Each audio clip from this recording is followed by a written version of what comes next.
Good evening, everybody, and welcome to the LFS Endurance Series here from LFS France. My name's Eoin Harmon, and I'm delighted that we're back on the air for this very special championship alongside a bumper crowd in the commentary booth this evening. We have Kieran Redman, we have Adam Sears, and we have Xibin Liu. So, gentlemen, how are you all keeping? We'll start with Adam first in alphabetical order. Good evening. Yeah, I'm really good. Really looking forward to this one. I'd love an endurance race. Absolutely. Kieran, how are you keeping?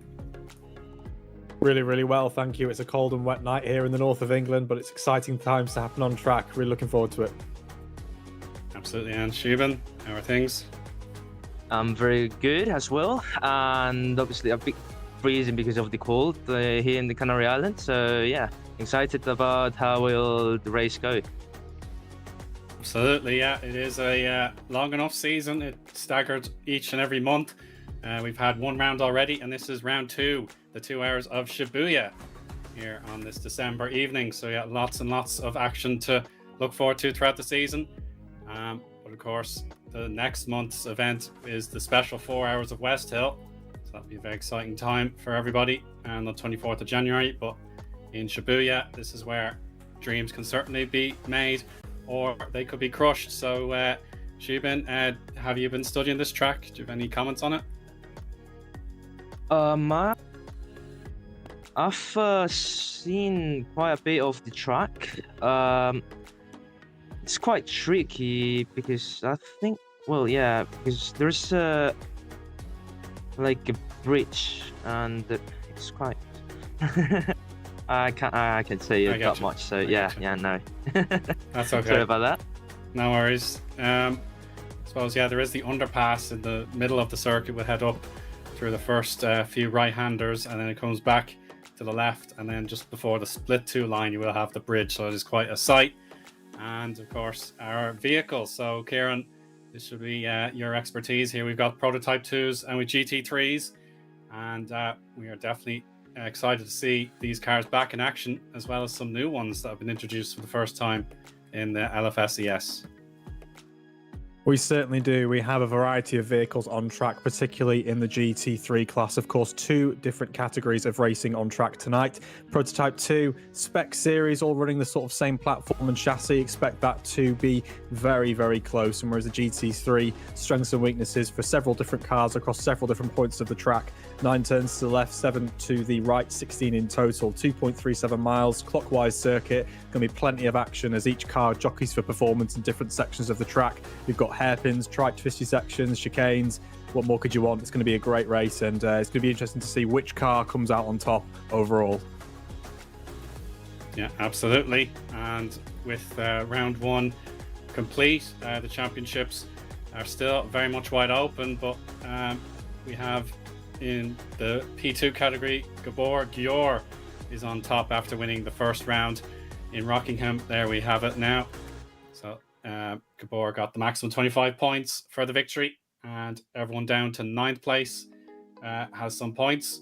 So Carlos Montagitas for Yes Motorsport alongside Darius Verzinskas there, the two teammates, very close together. The best result for a team is credited for their championship, so they both were paired up and they get 18 points each as a duo.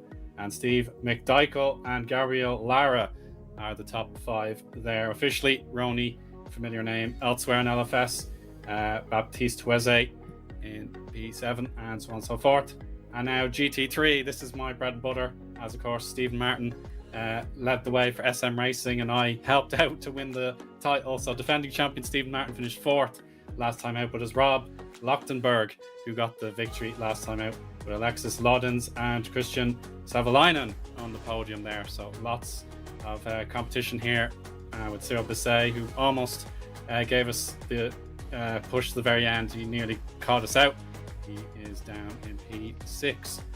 The Teams Championship looks like this. So there we go. Yes Motorsports with that pairing are just behind Team Sidus, 25 points to 18. Master Race Car 15. Meta Racing 12. Race Green 10. Ju League FSR on 8. FSR Team LMP2 on 6. And the winners team have 4. Project Racing, Hormiga Loca Racing, Master Race Car number 55, and Sayonara's LMP without any points so far. Over to GT3 now, and we missed the lead page there, but it would be Team America who have the slight advantage on the early goings, with Renesis, Master Race Car, and SM Racing competing. Lost Points team should be looking pretty good as well. So lots and lots of freedom, hopefully, to look forward to. And that means we just have our qualifying. So let's hear from Adam now. So qualifying was pretty close, but of course things have suddenly changed. Car 55 is in attendance, so we were expecting him not to be able to make it, but there we go, Adam. Bit of last minute drama. Yeah, it's always good to see them manage to make it and turn up. Lap times look pretty close, to be fair. If you look at the spread, it's those top three are all. I mean, yeah, top four, sorry, are all pretty close. So it should be a good scrap for the race there. And yeah, the rules of this series is you can set your time in the server as it runs over a matter of a week and a half or so.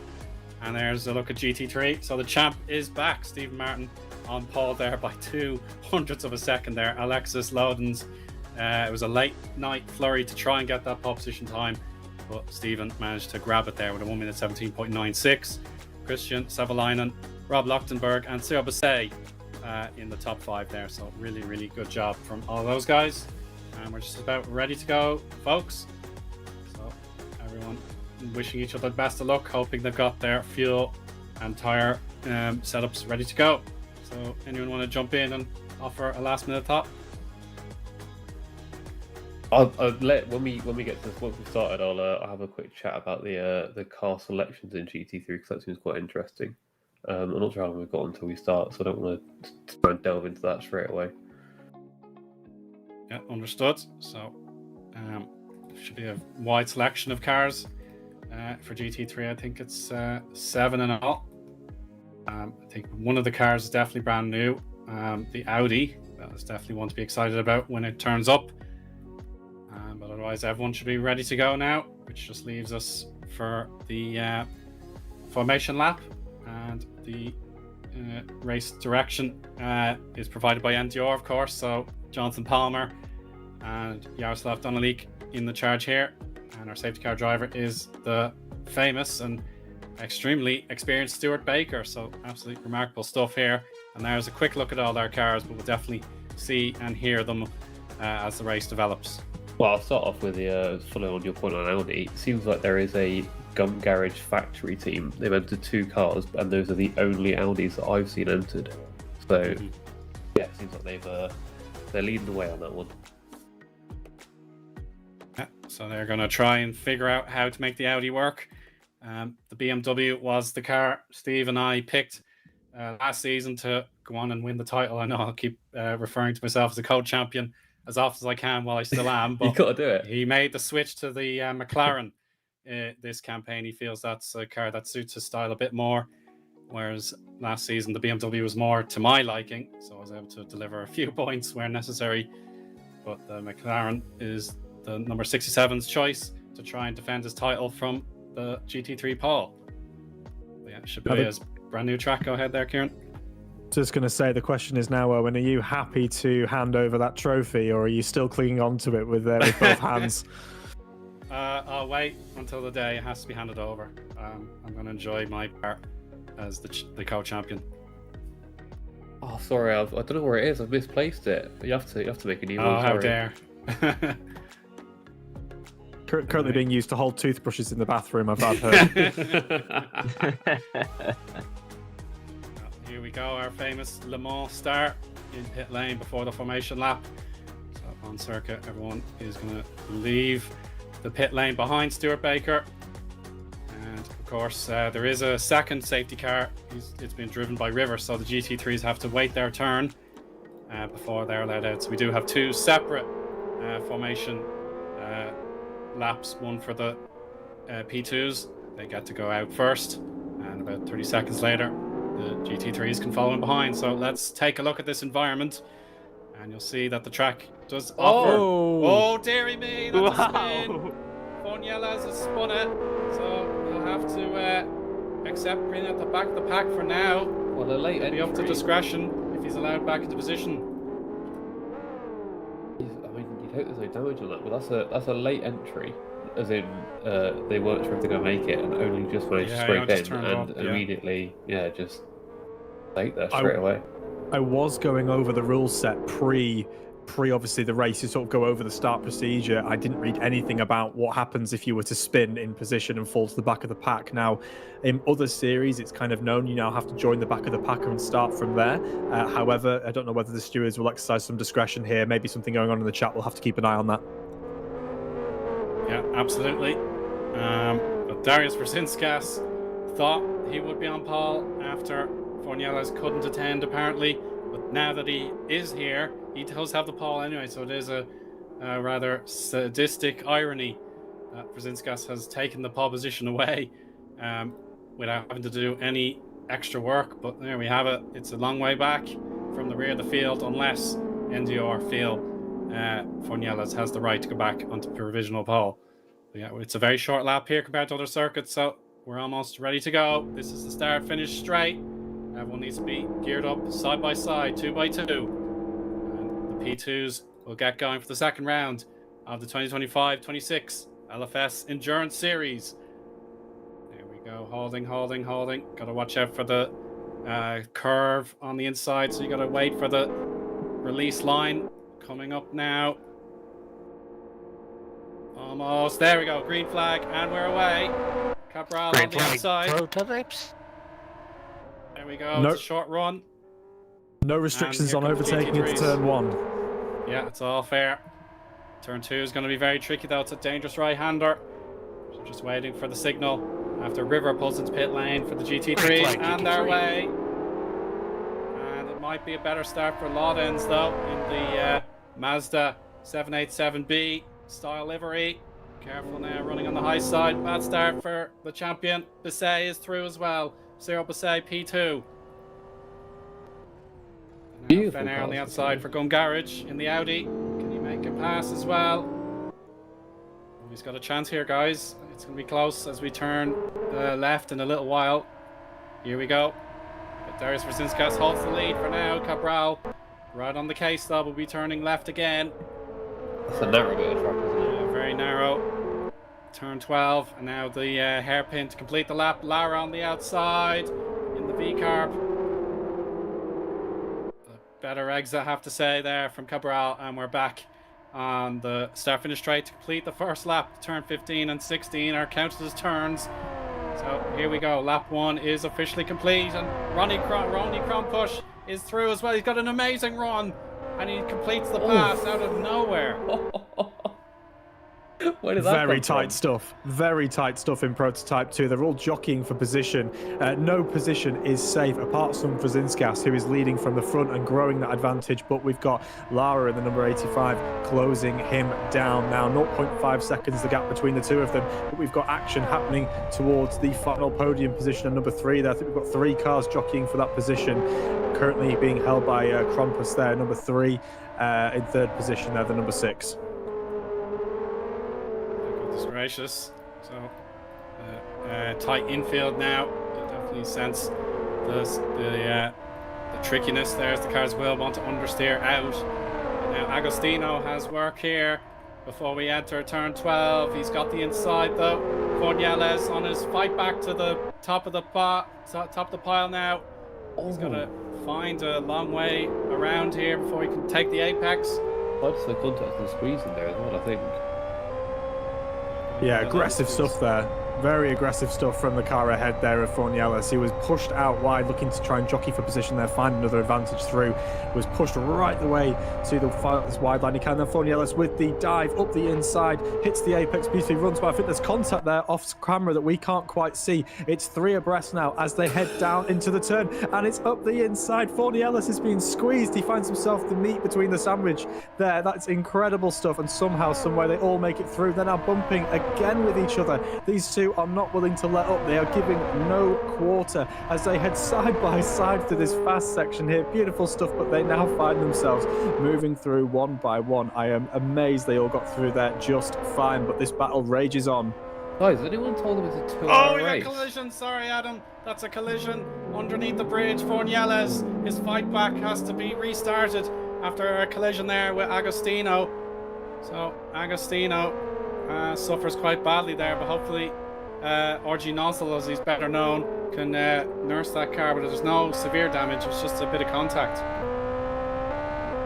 Fornieles is going from bad to worse to awful. He's 4 minutes in. He's already lost pole position by spinning on the warm-up lap. He's then found himself jockeying for position in the mid-pack, and then he's found himself involved in an incident where he's back at the pack again. Oh, this is just awful for 55. We had such high hopes taking the pole position. He wasn't racing, then he was racing. It's just a real tale of woe for the start of this, but he has time. 1 hour and 55 minutes to go. He can make up places. Fornieles will climb up this grid if he keeps it under control. Needs to bring his heart rate down, focus in, plenty more racing to go. Some interesting surfaces around here as well. There's some bits of curb that seem to be sticking out away from where it seems to be, and concrete sort of cambering on the exit. It's quite challenging. Yeah, it's really well be noticed as the cars attack the curbs. Some of them will definitely be a little bit misleading. You can tell the red and white stripes are just flat tarmac, but then there is a little bit of a curb up if you get even closer, and a chance for the lead there. Gabriel Lara having a look at Darius Verzinskas, aka Path Seeker, but it was just a little bit too acute of an angle to make a pass there. Very interesting times for these two lead cars. They were second and sixth on the grid, so Gabriel Lara having an amazing start. Yeah, Lara's found themselves way up the grid now. P2 with just over half a second behind the leader. 4 seconds ahead of the third position, Kronpus there in the number 96. But here we have Loudons in the number 2. With a fantastic livery on display there as well, leading from the front. They're just trying to work out the margins, about 3.5 seconds ahead of the second place GT3 car of Bissy there. That is a fantastic little scrap going on there. We'll have to wait and see how that expires. And it's a gaggle of cars competing for third place honours in category, currently being held by Fenner, with Martin and Savalainen chasing him down.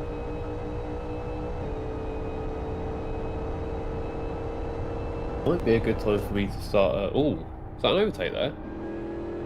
Yeah, it's a great lunge up the inside there. That was great stuff. Really, really nice work there. That was Savalainen there throwing his car up the inside there of Martin. Owen won't be too happy with that. No. That trophy's moving further and further away. Sorry, Owen. But there, I think the slightly compromised line.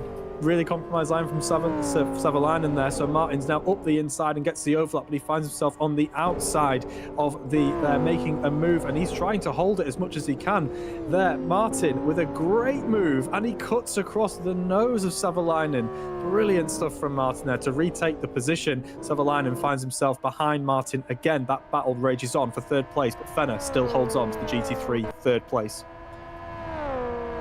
Yeah, as we head past the 7-minute mark, don't forget you've got tracker.newdimensionracing.com to help you keep a more detailed track of how every driver's doing. You got your lap times, you've got your pit stops, and even driver changes if they are required. So yeah, get yourself over to tracker.newdimensionracing.com to follow along with the leaderboard as it develops. It's live timing every 2 minutes. It should auto refresh, and yeah, we've got the drama from the very beginning, but Gabriel Lara wants this overall lead, as blue flags will be needed for the number 92 in just a moment here. Obviously, blue flags just mean a notification to the driver. You still need to find your way past cleanly, right? Absolutely, yes. It's the P2's responsibility to lap safely. It's not the GT3's case where they have to dive out of the way. They can, of course, but it's he has done. Yes, he has decided to just get out of the way. But in a tighter situation, the P2s have to show discretion to make sure they don't just lunge past because the blue flags say so. So we need to make sure everyone is behaving themselves when more cars are in traffic. Now just in the midpoint of the circuit here. The right-hander definitely will punish cars if they go a little bit too quick. A big attack of that turn 10 curve there. Not a mistake there from Lara. He's going to lose a lot of time there. But at least Kronpush, he's more worried about the battle from behind, provided by Baptiste Hueze, the French destroyer, of course. He is the founder of this series. He's the fella responsible for it. So, yeah, French destroyer up to the P2 class now. Well, as we approach 10 minutes into the race, we've already lost 6 different cars in 10 minutes. That's a crazy attrition rate.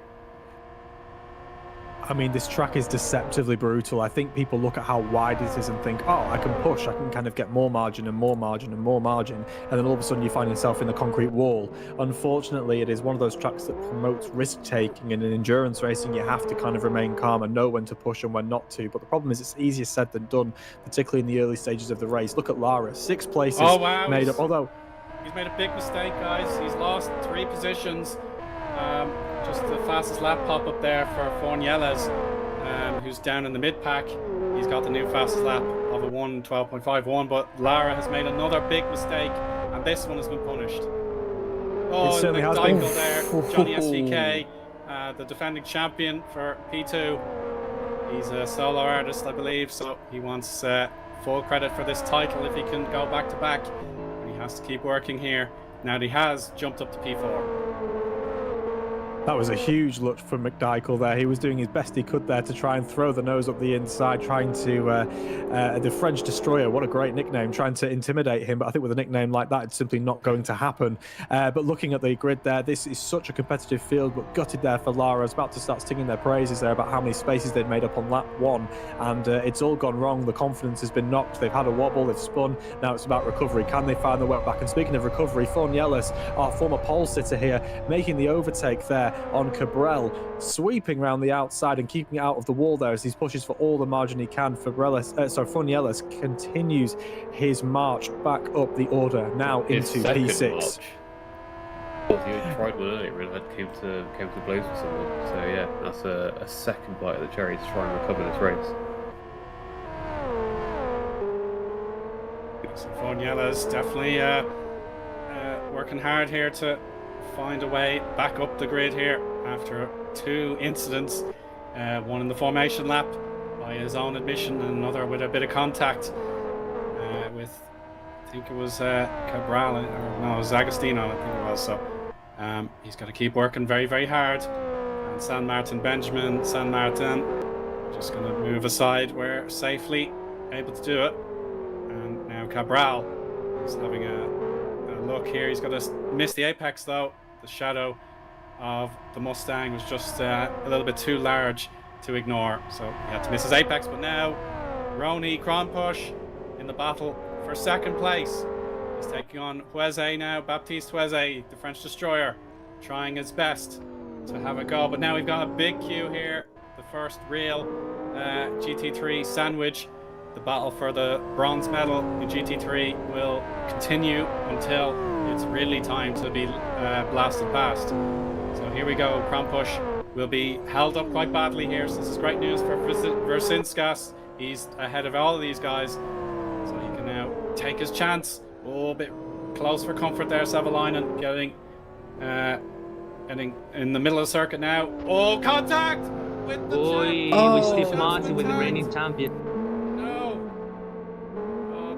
Never want to see that, do you?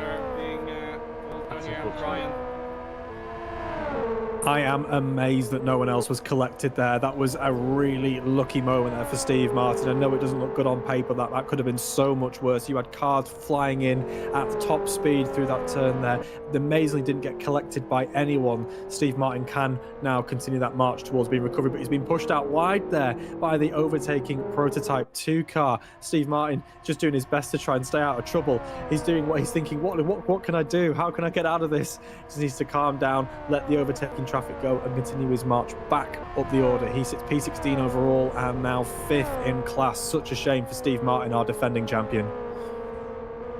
He was close to hitting the wall there, but Georges can get through here safely enough. He's even slammed the brakes quite hard there. So the FSR team, LMP2 car, number 9, stuck at the back of the pack at the moment. Just trying to figure out a way back into this race. But that is a good That's a marker good for all while the back. GT3 teams to know where they can stop looking at their mirrors for lapping traffic. Oh, But look no, at this! anyway. There's huge damage there for Hueze there. Race destroyer. Yeah, so the series organizer has left side damage there, particularly the left front. The upper and lower springs definitely felt the impact there. And Lara, who would have felt, oh no, I've blown it in this first segment of the race. He's now got his way back into a podium opportunity. Whereas the drama with Roni, it's definitely shook up the order here, but for Sinsgas's lead is nearly 15 seconds in less than 15 minutes.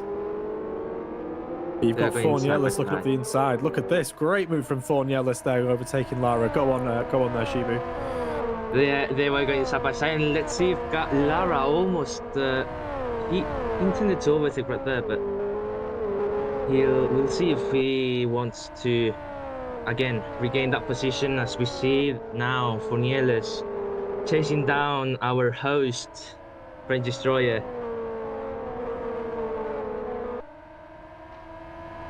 Yeah, Fornielis here is continuing his march back up the order. The second march again, we should argue, for anyone just joining us, Fornielis was our pole sitter for the Prototype 2 category. He spun on the formation lap and then found himself involved in an incident on lap 1. And there is a touch of the wall for Hueze there, which is going to give Fornielis the overrun and the overspeed. Pulls to the inside line, crosses the white line there for the pit straight, but just about avoids it.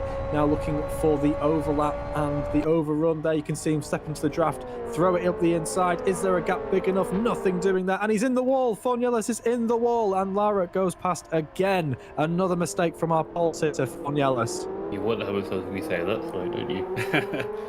Well, the downforce on this P2 prototype is absolutely exceptional, but if you dare a little bit too hard, that it will not respond. It will have that understeer, and the walls here at Shibuya are going to greet you with a thump. And don't now like he just Loudon's, the GT3 leader, is swarmed by these 3 lead cars, and he's got to just hug the inside apex and hope that no one does what Crompush did a little while ago. There we go, they're able to get through turn 10 safely enough. That is the last place you want to be there. Our poor GT3 leader of Loudon's is just thinking, just pass me, please. I'm running my own race. Finds himself to the left, to the right, to the middle, up, down, everywhere. And again, we've got there in the wall. I'm just trying to find the number who that was there. That's number 9 for there. George was in the wall again, and he's getting all sideways and crossed up. He's really slowing down this GT3 car, who's also just trying to run his own race there. Very, very clumsy stuff there. Missing the apex and now trying to push on. Just needs to maybe a bit of overdriving there, gentlemen. We're looking at a lot of damage on the same spot. Like, we saw Fornielis and Lara having the same damage on the same side of the car, and now we're looking at more people hitting the walls. Yeah, it's the clockwise circuit, so obviously with it, obviously the nature of this one, high speed turns predominantly to the right, essentially is making a lot of damage to the left-hand side of the vehicle. There's no runoff, it's just track and then concrete walls, so you have to push as much as you can, but the margins are incredibly fine. Yeah, for sure. I know Rockingham would have had a lot more space to work with the infield. Very familiar, but Shibuya is a new experience for everybody. It's all Japanese round, I believe. Oh no, sorry, Kyoto's the finale, so scratch that. So we have 2 rounds in Japan this season. And lots of damage reported there. But Loudon's won't mind, he's just doing his own thing. But Brzezinskas dominating this first stint. Completes yet another fastest lap of a 1:12.46. Yeah, Brzezinskas is looking dominant there, and in P2 we've got McDykel there trying to chase him down as well. 15.5 seconds the gap between P1 and P2. We've got Lara running in P3, very eventful race for them, being chased down by Fornielis, who has been all over our stream this afternoon, and not for all the good reasons. It really has, Adam. Look at the front left. It has just been beaten in with a bat. I don't quite understand how it's running, but it's still performing up there. And we've got there potentially a challenge here for position. We've got Ma chasing down Roni here. Hits the apex nicely. Roni getting a good run out of that corner as he tries to hold on to P7 overall. There, let's have a look what we're... As Krompus there pushes down, trying to escape the others, hits the curb nicely there, unsettles the car a touch. Ma almost in the wall. I don't think there was much distance there between the wall and the car there, gents. No, there's very little in that. Very, very close to another smash into the barrier, but it's all avoided now. So the 238, I'm not familiar with it. It must be a car that was allowed entry despite not setting qualifying time, unless I'm mistaken. So, yeah.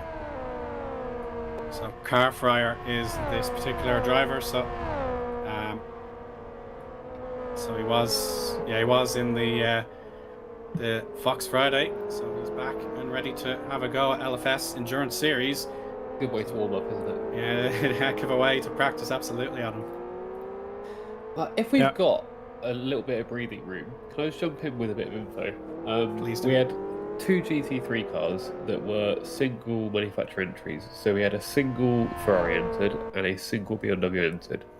The 25 Ferrari, the 99 BMW, both Team America, both went out on the first lap called DNS. The timing says DNS, but I'm sure some of these guys started but went out on the first lap.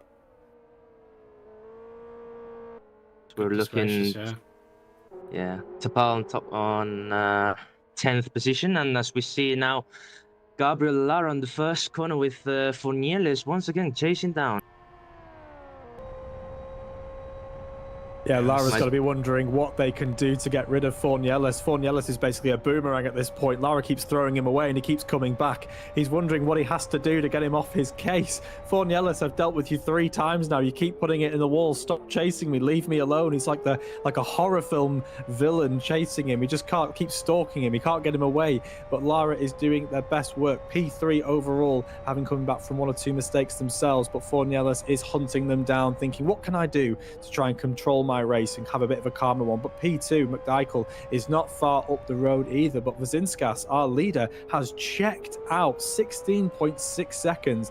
These 3 need to work together if they have any hope of winning this race overall. We are just over 20 minutes into this 2-hour endurance race, but we've got Vazinskas is opening that gap and extending the advantage lap by lap. It's great work from Vazinskas up front. 100% there, Kieran. Oh, Lara dive bomb. You can see it from the onboard. But again, this final braking zone really is very, very misleading if you're not careful. And if anything, Fornieles has the run and he can finally get back onto the podium. It's been a long slog in these 17 laps. 22 minutes with an hour 38 to go. So Fornieles back on the podium with a fastest lap of a 1 minute 12.03. And our reigning champion, Johnny SVK, aka McDykel, is he's going to have to be very concerned about San Martin in one of the GT3 McLarens is out of the race, unable to continue.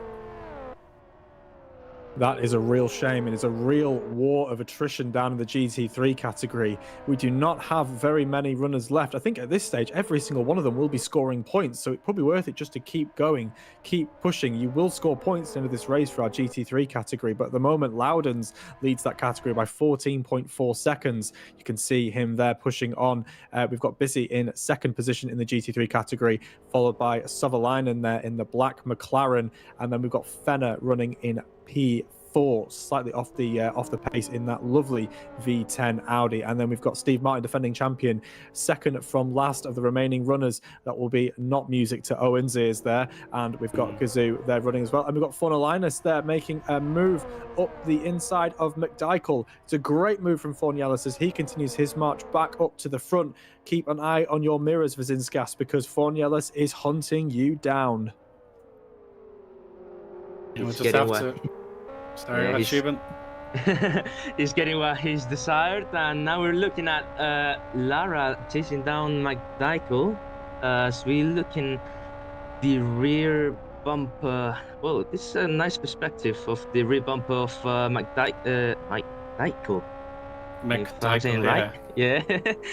And now I'm board with Gabriel Lara, looking really close at that rear diffuser. Oh, that was a It's awkward a bad exit. exit, yeah. We have an error. That's a mistake for Ma, aka Car Fryer, so that will have cost him some time.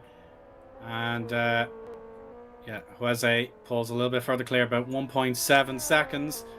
So our series founder is working his way back up, but I'm sure when the fuel strategy kicks in, perhaps another 10 minutes until everyone needs to get into pit lane for their first scheduled stop. Definitely the temptation will be for Baptiste to get himself a little bit of repairs done, but Darius Verzinskas, not a care in the world so far. He will have lap traffic, or he won't have lap traffic, I should say, for a long time. It was one of the rescue cars I saw on the map there. So Darius can just plow on, get those consistent lap times in, and just make sure that he is focused all the way to the end here. It's an absolutely amazing first stint for Darius. It certainly is amazing, and Darius Verzinskas has done really well to stay out of trouble in the opening stint. However, I would like to draw your attention to the timing tower. That was at 16 seconds just over a lap ago, and Fornielis has already closed that down to 14.7 seconds. We have a long way to go, and while we have tyres and fuel to play into this, I really think Fornielis is going to be catching Verzinskas and on the back of his diffuser in probably about 20 minutes time. Let's say that'd be my estimation. It's going to be interesting to see what strategy is at play in the first round of pit stops, but this battle is not over. 15 seconds, that will come down quick. Keep an eye on that timing tower. No, for sure. The battle for third carries on. We have our first penalty. We have a first penalty issued to Roni Krompush. He caused an avoidable incident on lap 10, turn 10. That was with Stephen Martin there. So that's a prime example of how P2s need to conduct themselves with proper care with the GT3s or other lap traffic in their category. So he was caught out for diving too aggressively into the corner and making contact with Martin in the SM racing car. So that'll be a drive-through penalty, according to our race stewards.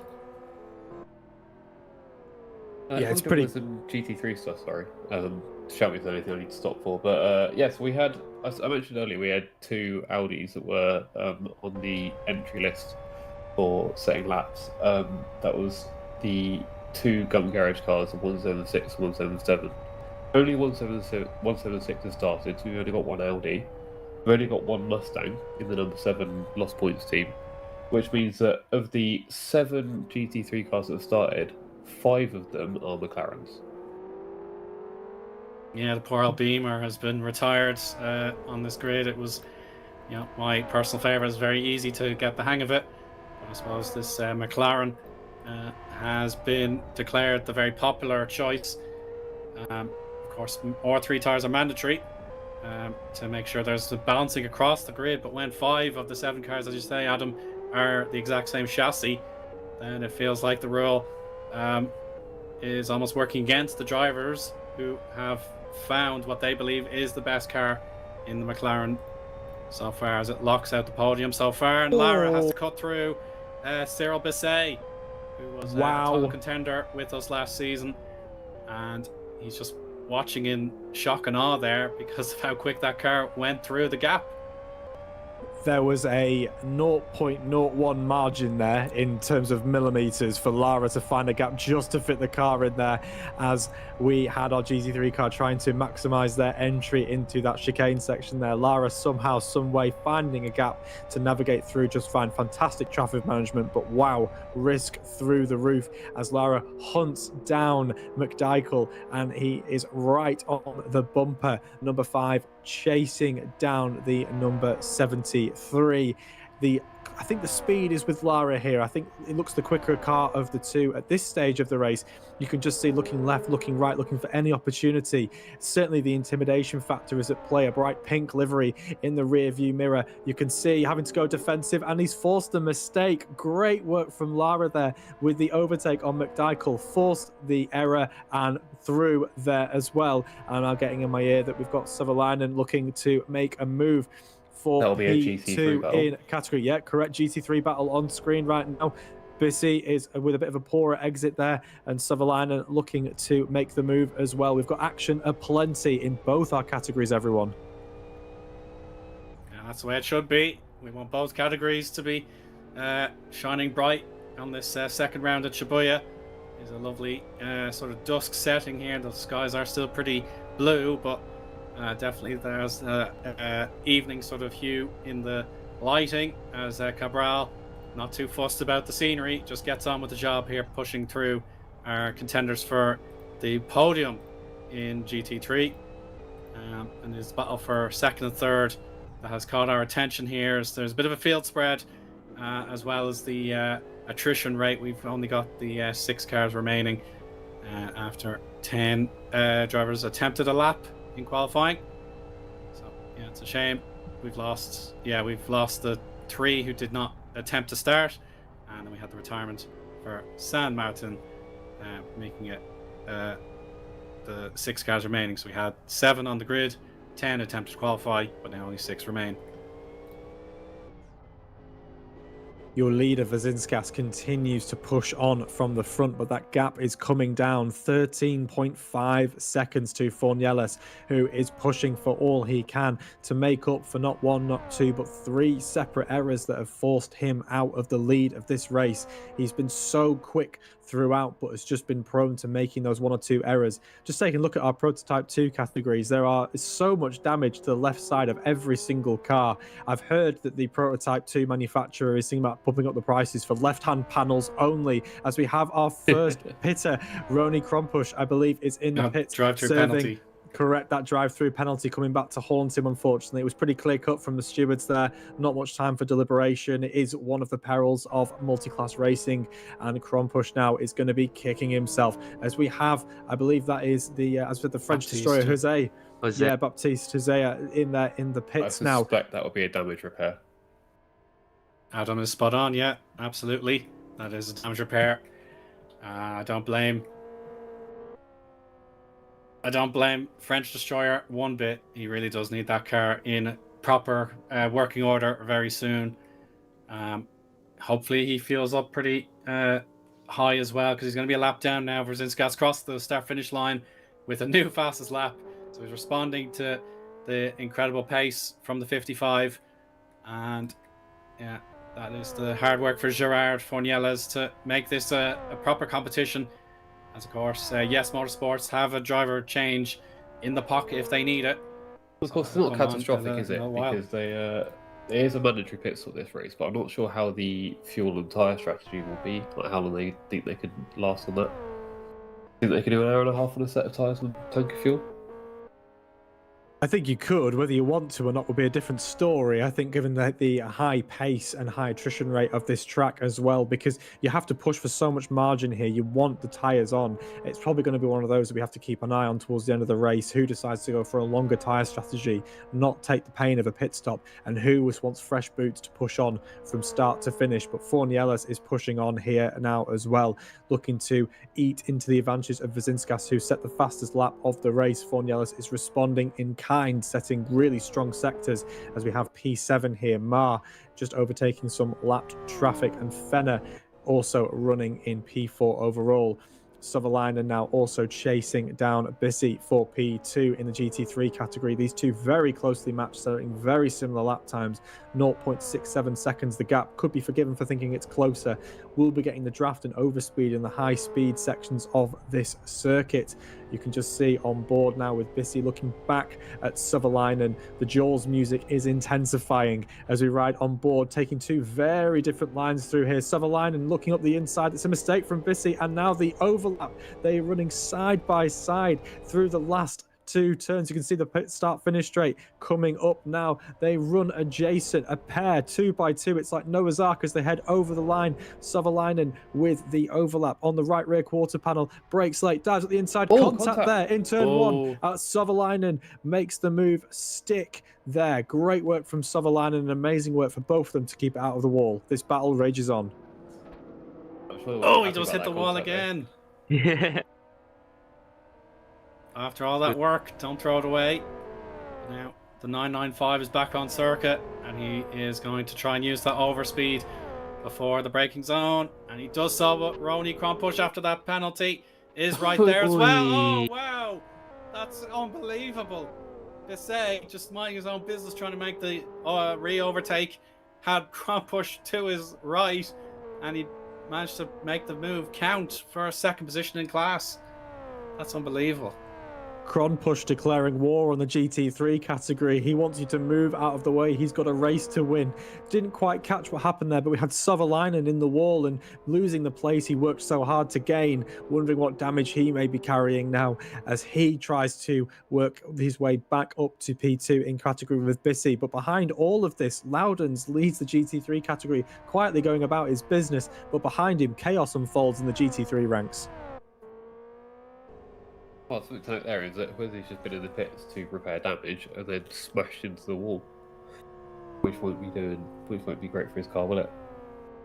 I think we lost it, but Gabriel Lara has made second position. For Nielis, I don't know what happened to him, but he's apparently 3.08 seconds behind of Lara. And we've got Johnny SVK, our reigning champion for LMP2, following down for Nielis as we see Cabral on the pit lane. Right now doing a pit stop. I suspect doing refuel, possibly damage. As we're looking at Lara, he almost touches the wall once again. I think you can copy and paste that answer to every single driver, almost touching the wall again. Every time we cut, it seems like there's a driver nearly in the wall. Great spot, Xibin, by the way. We've obviously missed what happened there to Fornielis, who was running in P2. He's lost about, sort of like it looks like about 6 or 7 seconds there. Yeah. Yeah, we've got Lara running in P2. Fornielis has now fallen to P3, 3 seconds behind Lara, who's pushing on. We'll have to catch up what's happened there, and we'll have to relay that back to you when we have the information. But we were so distracted with everything that was happening in the GT3 ranks that we've just missed that. But huge, again, Fornielis with clearly another error or unfortunate tripping over traffic. But he continues his recovery now, pushing as much as he can to get back the time that's lost. Yeah, a brief look at the 92 there, the Lambda Motorsports car of Yezu, but that damage at the rear left is very worrying for me. The springs definitely took a massive battering there, so every moment feels like a blue flag for Yezu at the rear of the field for GT3. And there's going to be another car coming because Fornielis is now trying to make up for that lost time with a new fastest lap. So definitely the fuel is being burned away in the prototypes, and it's a case of qualifying pace from the session. 1:11.18 was our pole time by the number 55, so we're almost at qualifying pace from our P2s at the moment. Absolutely exceptional. Again, Vazinskas just quietly going about his business, leading from the front, 17.1 seconds the advantage back to second place of Lara, who again is also having a great race as well. Seems to be about keeping the errors out of your game is the best way to make up advantages and points here at this track, which is so unforgiving here at Shibuya. Again, the characteristics of the track, a clockwise circuit just shy of 3 miles, and it is just tarmac and then concrete. There is no runoff, and there, exercising my point, McDykel there touching the wall, and we've got a drive-through penalty for the number 98 Cabral for causing an avoidable incident on lap 22 at turn 2. That's very unfortunate news for Cabral. Yeah, it does invite Baptiste back into that race because 17 seconds is the deficit between the 98 and the 995 cars. So it's very possible the penalty, he's going to serve it immediately. He has permission to do so, whereas Cronpush had to wait a little while just to get his penalty verified. So Baptiste can push on now and actually gain a position not too long after that lengthy pit stop. Forniella's throwing it up the inside of GT3 traffic there. Nicely done, taking maximum curb there. Throwing with a DTM philosophy to that corner there as much as he can. Both of them taking quite a lot of curb through there, as well as Forniella's continues to hunt down Lara, trying to get back P2 overall. Nearly 18 seconds the gap back to our leader Vazinskas, but we've got Forniella's looking all over the back of Lara. I used the joke before that Forniella's is something of a boomerang, but there's something pulling these two together. Every time we seem to cut away and cut back, these two cars are right close to each other as the battle rages on between both of them. Forniella's has the overall pace, but Lara has better consistency. We'll have to see over the next hour and 20 minutes who rages on. Nothing doing for Forniella's there, just looking at the back of Lara's diffuser. Slightly different lines you can see for both of them there. Forniella's trying to take as much of the track as they possibly can, sweeping through these fast sweeping corners. We've got GT3 traffic up ahead. Will this play a factor as they head into this tight chicane? They're on the exit, pushing for everything they can. Look there, they're falling down, they're going left and right. Zonta to the GT3 car, and there's contact. Back off, Cyril. Yeah, watch them go. That's another outstanding piece of driving there. A real highlight of the broadcast this evening. There is the pit stop for Car Fryer at the moment. But there we have it. The battle for second is definitely springing into life once again for these prototypes. And yeah, Lara's lap time previously was 1:13, so it's off the expected pace, but the slipstream is coming. And we've got the lap traffic coming. The number 9 George is a lap down. Oh, he's braked very early, and Forniella's didn't see it coming. And no, it's devastating. Went straight into the wall there. That was beautiful, but what an outcome. And the 3-point turn here, absolute misery. And that's 4th place now for Forniella's as Johnny has correctly. That's not decided. And I think Forniella's got spectators now. Oh, no. That was not in the script, but if it was in the script, it'd be something of an Austin Powers 3-point turn, but it certainly wasn't the best of rejoins. That was horrendous from Forniella. Clearly just not thinking there, just trying to get back on the track as quickly as they possibly could. There's damage to that vehicle that we're running on board with right now. That's a real shame for them. Again, there's just damage. There's potentially a lot of time lost as well, but McDykel continues in P3. Agostino there. These two actually tangled earlier in the race as well, for those that can remember on lap 1. That's a horrendous thing. When it rains, it pours, and we have lost our, well, one of our main protagonists, but certainly our pole sitter. A great shame for Forniella's as they sit in the pit and they attempt to rejoin now, which means the timing tower, they will have their laps added back on. I can just see them rolling out there. They must be thinking, what could have been? This race has slipped from their fingers. Pole position was the peak of this evening, of this weekend, but it has certainly fallen away from Forniella's. Gutting for him. Yeah, Agostino needs to pit, but the race direction in NDR will probably be feeling sour that the fact that the auto spectate was done there, because normally you can only spectate and retire if you're in the pit lane. So yeah, the added realism, rules. You have to make sure you don't spectate on the circuit unless given permission. So that could be an extra penalty. And Agostino probably feeling, I'm the one being penalized here. I didn't do anything wrong. So he has to pit a little bit earlier than anticipated, maybe. So there we have it. Awful moment in the race that has taken away the excitement of the battle for second place. One of the highlights of this entire broadcast. But there's still 1 hour, 18 minutes to go. And we've had so much action-packed drama.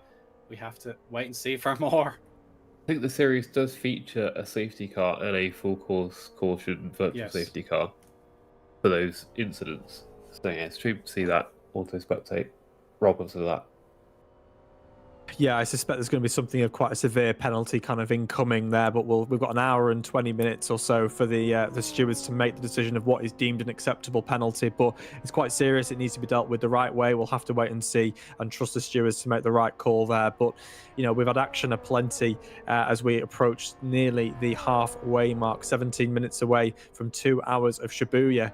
We've had action to fill 24 hours of Shibuya if we wanted to. There's been such great fighting up and down the grid, but through it all, Vasinskas continues to lead from the front, 20.3 seconds the advantage to Lara, and then McDykel, and then Krompush as well in P4.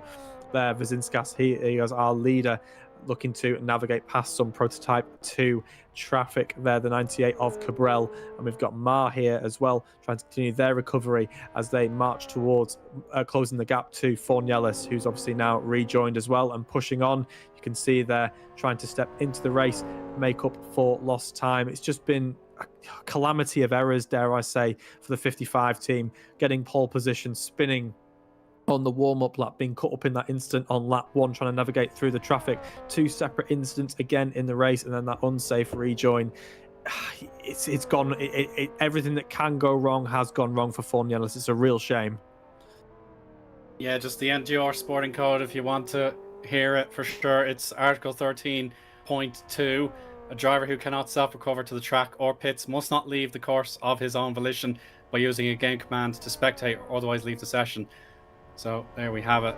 And then point 3 is a driver who leaves the track before being directed to by race administration may be subject to any penalty defined in that particular series rulebook. So yeah, you can't spectate just because you can. You have to make sure it's done in a realistic way. So there we have it. That will be a penalty. Pretty black and white there, isn't it? For sure, yeah. So Owen, what are we thinking about Martin's race so far? How are we grading out of 10? I think he's been caught up in some incidents that very much not of his own making, but do you think he's got time to make the time up? Certainly it's not out of control just yet. He has a chance for the podium if he's extremely lucky, but even Fenair in 4th place, he's 10 seconds up the road. Bissay 16 seconds up the road. So yeah, Steve always curses the bad luck of the stream. Every time he's on camera, something goes wrong for him, whereas this time last year was the Long Beach event, or the custom configuration, and he dominated from lights to flag, and that was not on stream. So he kind of holds that against us, because that was perhaps his finest ever performance, and that definitely was the spark that led us to the team's championship and him to the overall drivers championship. So it wasn't on camera, so it's not remembered as well. We've got Fornielis in the pits here again. I'm wondering what this is for. He's rolling through very, very slowly. Does anyone have any information on that? I think for retirement. Yeah, he's done. He's done. Good he's shout. done, yeah. Xibin, yeah. Very, very good call. So that's 10 remaining P2s now. So that's another attrition rate there. Another driver out. But McDykel, Lara and Vasinskas on the podium so far. Krompush, good bit behind, as a matter of fact. So yeah, the podium for P2, it's all about getting to the checkered flag, of course, but it seems like that battle is long over, as Krompush and Topal are separated significantly as well.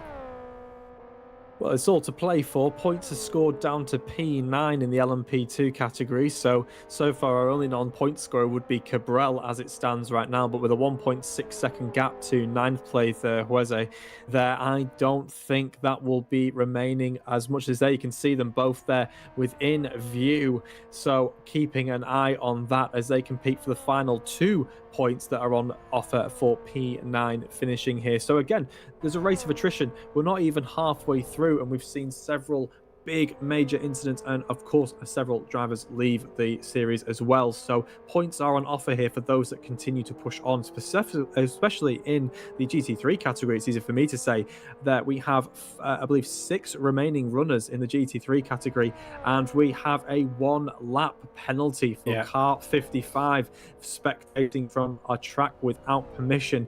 Feel like it's a little bit too little too late. Obviously they've now left the race and gone for a full retirement, might be kicking themselves slightly. That may carry over to round 3. We'll have to consult the rule book on that, as we've got Lara in the pits. And Lara, that'll be important to see how long he needs in the pits. And Topal as well, a lap down in 7th position overall. And then the incidents of the unsafe rejoin, sorry Adam, it will be investigated after the race. So that could be the round 3 penalty that you're talking about, Kieran. So Adam, please go ahead when you're ready. Oh, so I just wondered, obviously, when you do repair damage, that is different than all the tyres and fuel stuff. So do you think people will take that risk to try and repair anything, or do you just want to get out there as quickly as possible? From my knowledge of last season in the P2s, you do want to make sure that you're not losing time for unnecessary repairs. It's where your lap times are so badly compromised that you do need to take that time to repair. So if you're a podium contender, then I would say just suck it up. Don't take the repairs.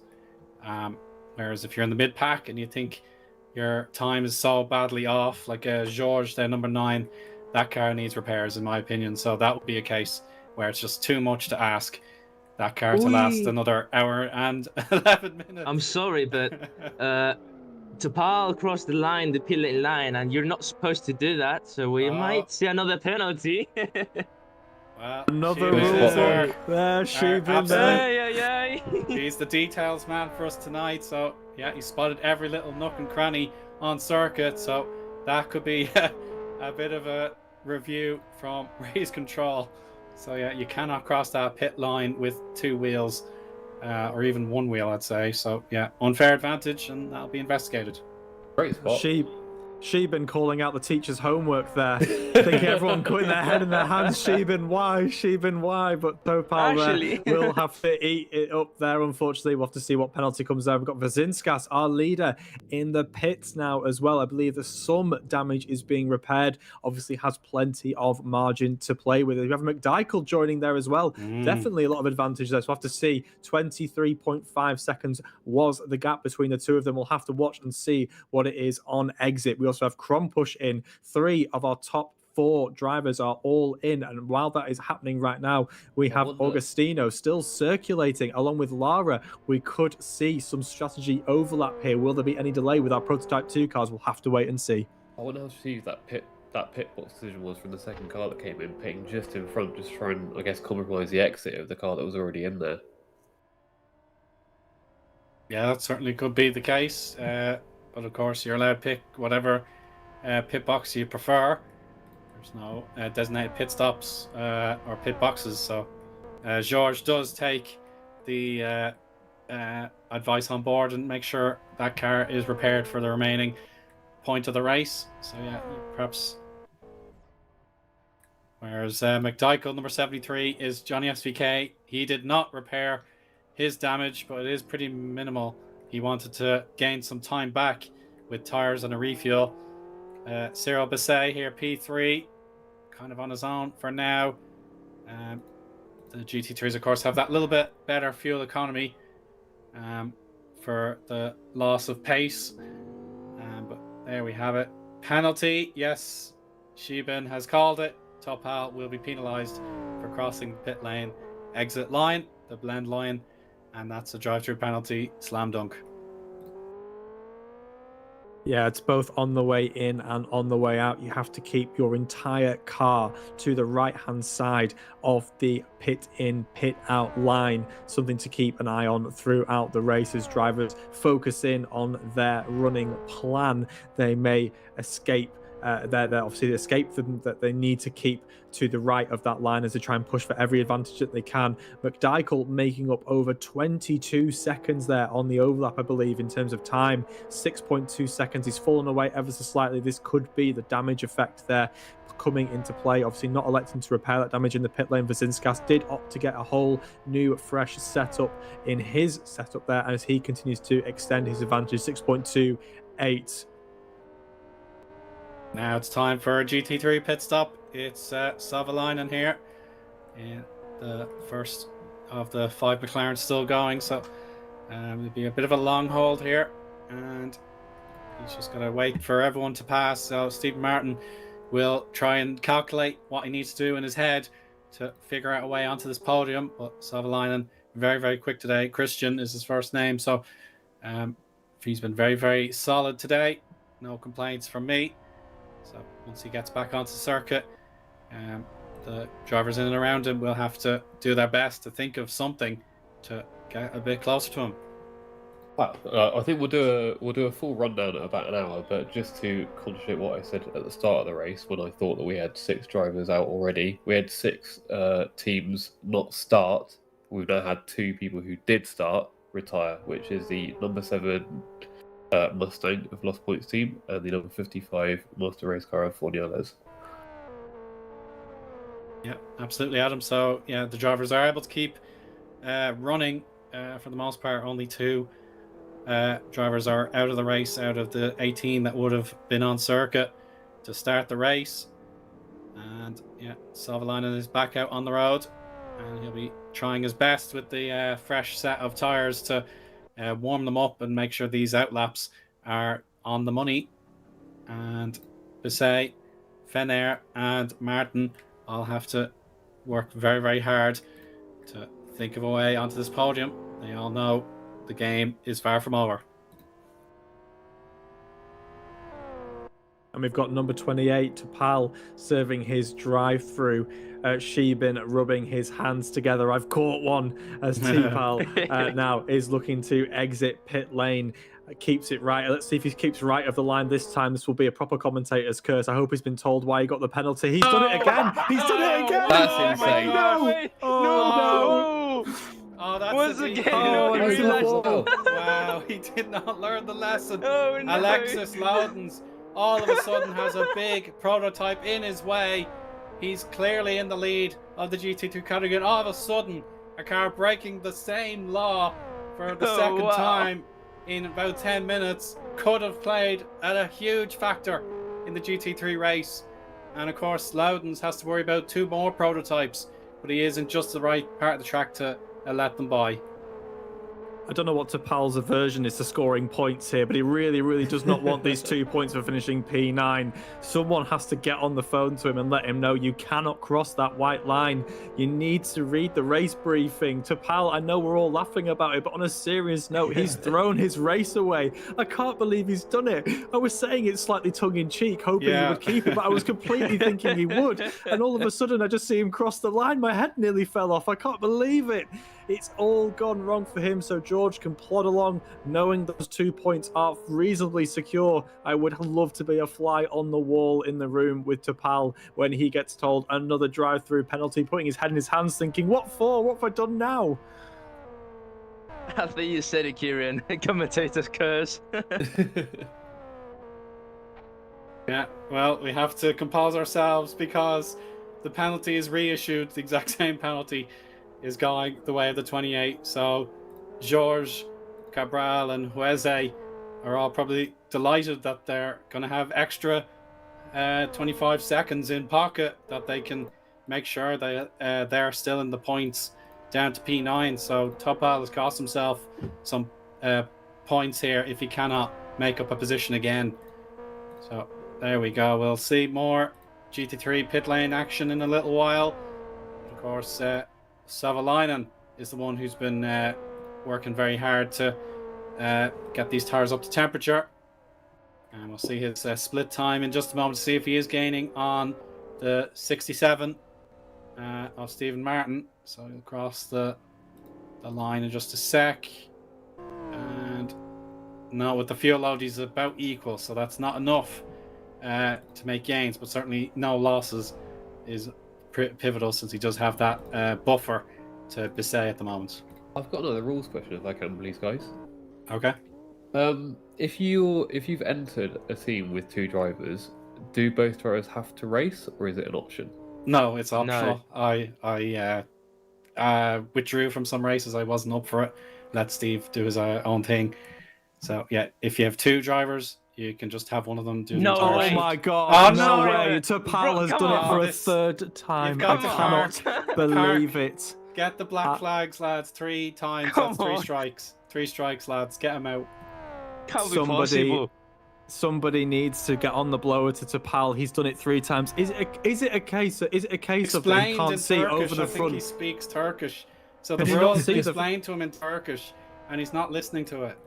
It must be that he Yeah. literally cannot see the exit line from his car, from his perspective. That's the only thing I can think of. He would not be making this mistake intentionally 3 times in a row. Surely not. Tapal must not be able to see, because it's happening right at the end of the line. You can see him sweep across there. He's literally just cutting it on the exit. I can only assume, again, it's just because he cannot see over the front left fender of his Prototype 2 car. But my word, that is huge for Tapal. He is completely throwing away any opportunity of points.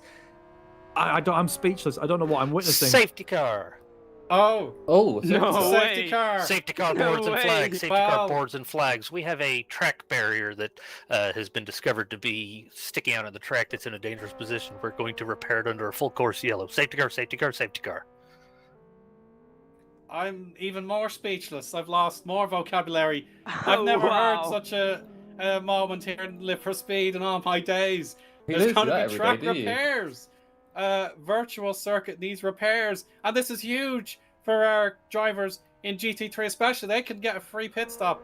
I Exit know of turn 2 Savalainen- drivers left before the red bridge is where this barrier is. We're going to send a rescue to block it while we repair it. I'm just saying that Savalainen will still be able to get his position back, but all of a sudden he will have those drivers, Bisset, Fenair and Martin, all behind. So there we have it. Bisset and Fenair get free pit stops.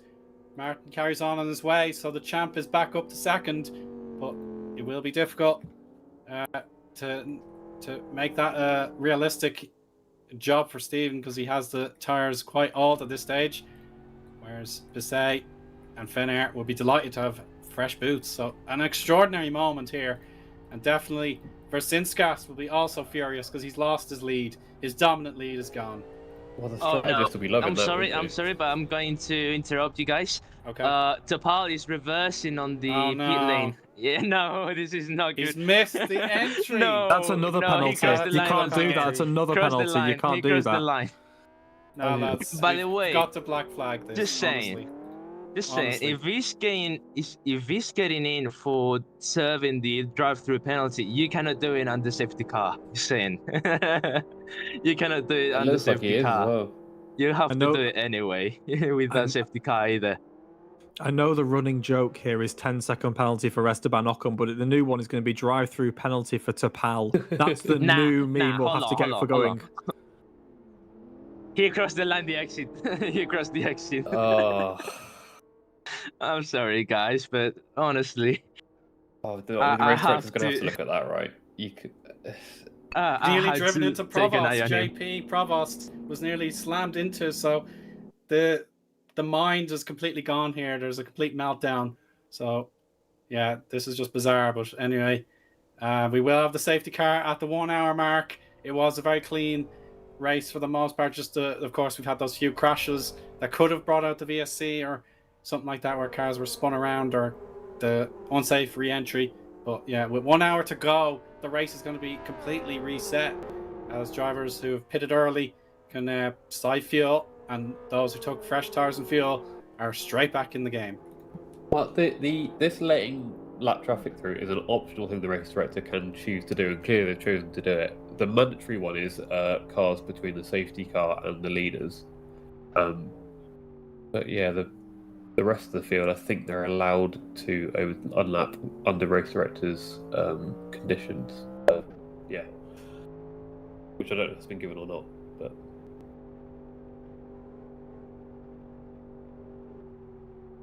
Yeah, I'm not sure. Well, I Yeah, thought we'd hear it from the race director, right? If it was allowed.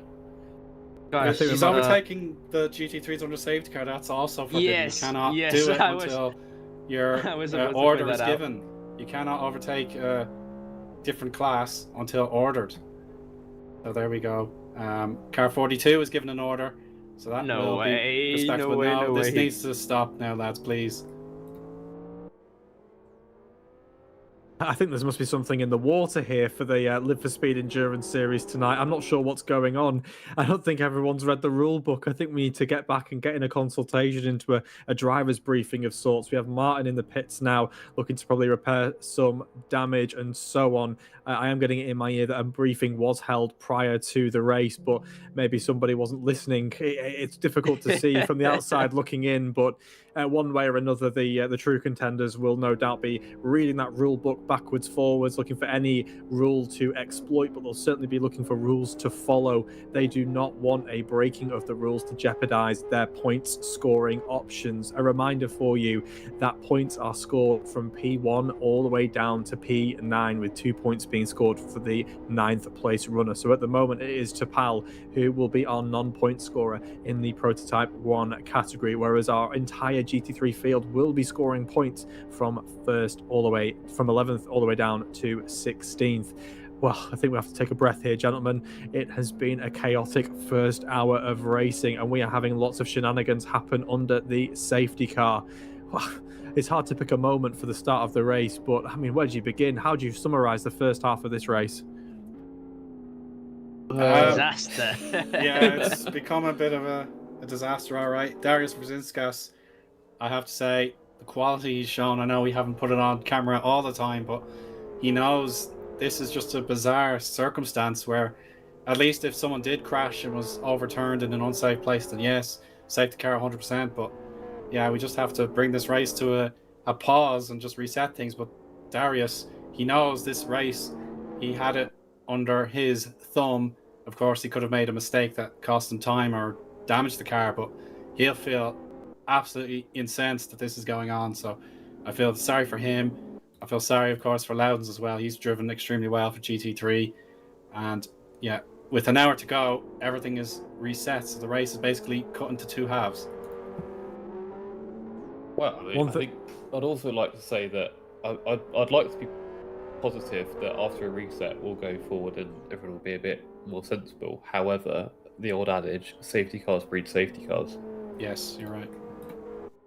There's certainly so, but I think as much as we can feel sorry, if I can go back to Owen's earlier point with Brzezinskas, while yes, he's going to be frustrated that he's lost his time, he's going to be very thankful that he opted to cut down his 26-second advantage earlier in the race to repair the damage, whereas McDykel did not attempt to do that. While he has done it now, he would have lost that 26 seconds regardless, so it was the right call to get the repairs done in the pits earlier in the race. He hasn't lost position, he has lost the gap. As I'm hearing, Roni is in the pits now. He's scaling through there. Roni Krompush was having all sorts of troubles with our GT3 runners as well. Copped a penalty early in the race. That has now eliminated itself, which is really, really good for him as he stops on his marks here. Interesting to hear what he's taking in terms of tyres, fuel and damage, etc. But he will find himself cycling to the back of the pack as he opts to take fuel. It means he can run a lot richer, a higher performance setting. His splash and dash for Roni as he wants to join the back of this grid with the maximum advantage that he can. I think we had a car in the wall there, just rubbing the wall as they're looking to warm the tyres up, waiting for race control to give us the all clear to get racing again. Well, I'm brief, gentlemen. Those paddock strategists that will have waited for as long as possible to do their pit stops will be loving the fact this safety car came out, because it's essentially a free stop for them, isn't it? Yeah, spot on, Adam. Yeah, I look at Fenair and Cyril Basset, they both stayed out very long in GT3. So they're rewarded for their efforts. Savalainen stuck in the queue, so he'll have to keep working. So Stephen Martin, there's definitely the moment last season where the safety car rules were not followed by race control, and he was screwed out of a result. So he made sure the rules were changed after that. So now he's actually benefiting here from the safety car. That's not a biased view here, Aaron. Surely. He's on the podium. What happened? Yeah, he did gain Savalainen. So Fene pitted straight away, whereas Martin went that extra lap. So he has benefit. But look, that was what happened. He was screwed over. So he regained the trophy. He regained the trophy. going to say some venom and vinegar set there with Eoin there as he makes that statement, which is interesting to see. I mean, I'm just curious, Eoin, obviously, because I've recently joined the Live for Speed community here, and I wasn't privy to what happened in the endurance series last year. How often and how common is a safety car in races like this? Is this quite a rare occurrence, or is this something that we would be expecting? Nice question, Kieran. There would have been some races where we went the entire distance without a safety car, but it's not uncommon to have about one or two a race. Certainly on the wider tracks like Kyoto or West Hill, there will be sections of the track where it is very dangerous if something goes wrong, so you do need to get a VSC out for that.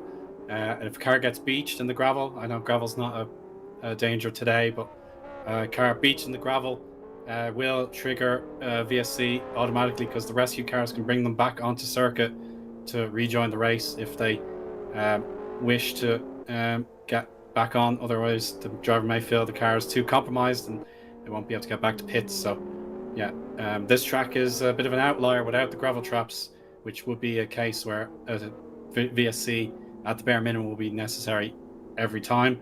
So, yeah, it is a common thing to happen, in fairness. It's a good tease for future rounds, though, that there might be a bit more chaos with different types of tracks. Gravel traps in the new year, everybody! Hooray!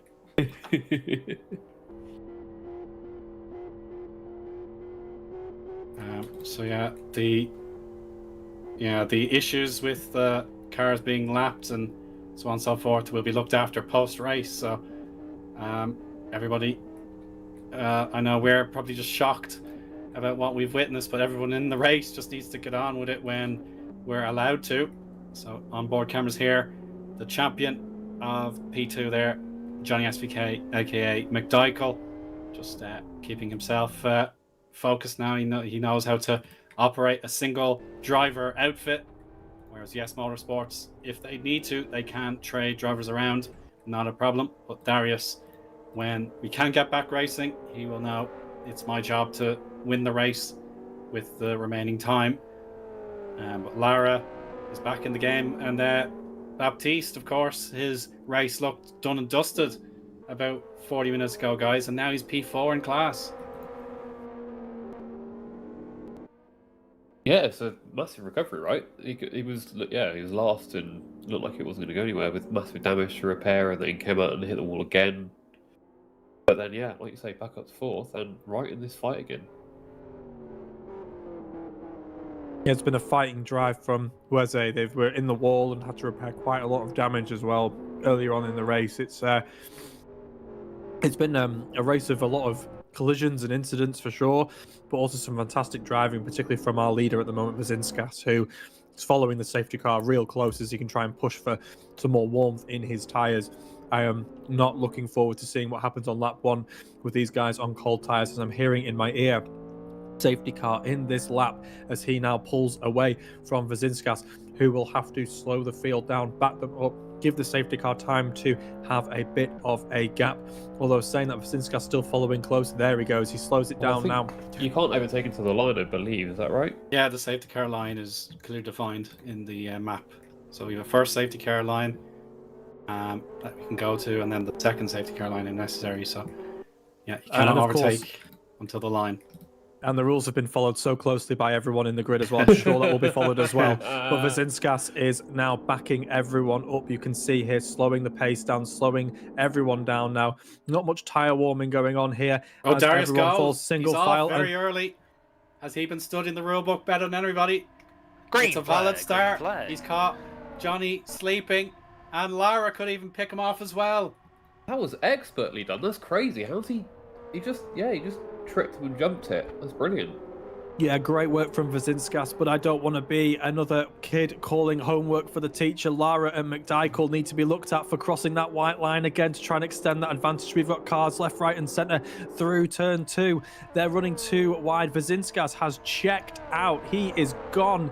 Agostino running P2, McDykel P3 and Weze in P4. And it's a gaggle of everyone you know behind them. Krompush, Roni there pushing through as well. Lara's fallen to P6. What has happened to Lara? Cabral P7, Mar P8, George P9 and Topal in P10. This is chaos here in Prototype 2. Krompush Catching a slide there, doing really well to hold it. Augustino leads this gaggle of cars with McDykel running in P3. Overall, we had a car in the wall. Krompush there looking up the inside of Weze and Lara. It's 3 wide into the turn. They somehow, someway find their way through. Krompush gets the place, gets the overtake on Lara there now, but Weze runs wide and into the wall, and so does that. And Lara up the inside. Great work from Lara, but it's on. It's great work. And there was the overlap for Roni. Nothing doing there. But you can see Cabral having to run the car wide, trying to stave off the advantage there. There is an overlap. They're going 2 by 2. It's Lara, Krompush. Who breaks the latest? Who is the bravest? It's Lara diving up the inside. Krompush holding it wide. They're both giving each other plenty of racing room. They're looking at each other through that narrow little window. Great dive up the inside from Lara. Krompush yields the position, but this battle is far from over. Krompush looking up the inside of Lara, now looking for take 2 slightly different lines through here. Lara throwing a defensive shape, nothing doing, but Krompush now sitting in the wheel tracks of Lara. And all while this is happening, Waze, McDykel, Augustino and Vaziskas are pulling away. Yeah, remarkable stuff here. So all change in Prototype 2 with Lara losing out his chance at the podium. McDykel down in position. Agostino, his own journey back up and down the grid has been memorable to say the least. Topal still in the race, of course. He's not been black flagged, but he could battle with Georges and Ma for position. That's worth a championship point. Or sorry, Georges is for championship point here. So close. You got Silverline here pushing for as much as he can as well, running second from last. What has happened to Silverlinen's race? It's completely unfolded before his eyes. He was running P2 at one point in the early stages of this race. 46 minutes remaining on the counter. We are over halfway. Silverlinen looking to push on as much as he can. He's so far down. I'd be interested to know what's gone on, but Loudon's here continues to lead from the front in the GT3 category. 1.67 seconds the advantage to Bissy in P2 with Martin in P3. But right now, we cut back to our Prototype 1 categories. It's Vazinskas from Augustino, from McDykel, from Weze, from Lara. Your top 5, all running as close as you like. But don't look anywhere else, because Krompush and Cabral are there as well, waiting to pick up the pieces should they need to. Your top 7 running fast and quick, all within a couple of seconds of each other, nothing separating them. This is great stuff, everyone. Now you can see how much everyone is pushing, but this is where those mistakes happen. This is where people touch the wall. This is where people go for those lazy lunges, those half-committed moves. But you can see here, everyone is fighting for every inch of the track, maximizing their entries and exits as they head into the heavy braking zone now. Once again, all following single file, one by one as they go through. But Vazinskas continues to control this race and lead from the front with a 2.3 second advantage over second place man, Augustino. Oh, the battle continues here. Lara wants his chance for redemption now. Baptiste, the French destroyer. Oh, door to door contact there briefly, but both cars stay pointing in the right direction. And now we enter the underpass section here. And it will test the car under dirty air. It is single file work again, but good defense from Baptiste Hueze as he wants to start this second round off with a, or finish it off, I should say, with a successful result. But yeah, a long way to go.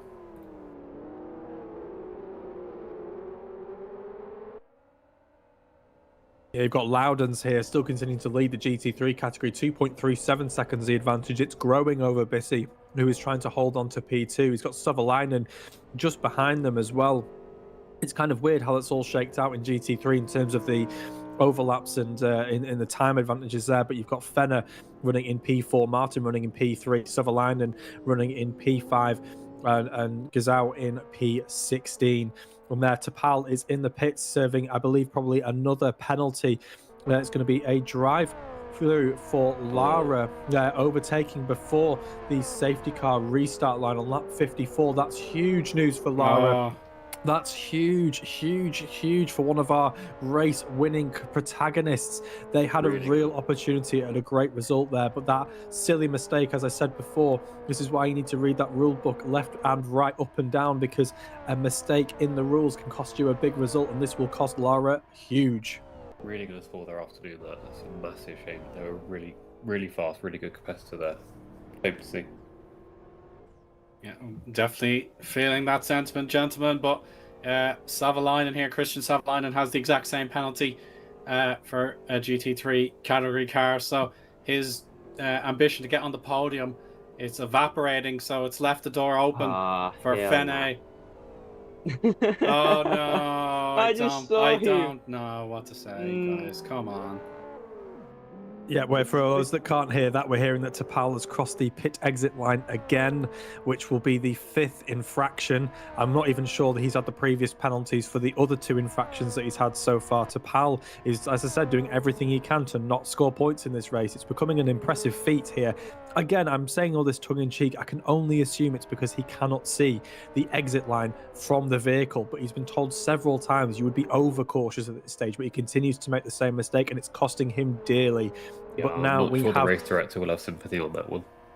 I want to even type him on the chat, but I No, can't. So yeah, I know. Yeah, strictly forbidden. We can't be interacting Exactly. with the drivers. No, absolutely not. It's but not. Shibin, yeah, I would be eternally grateful.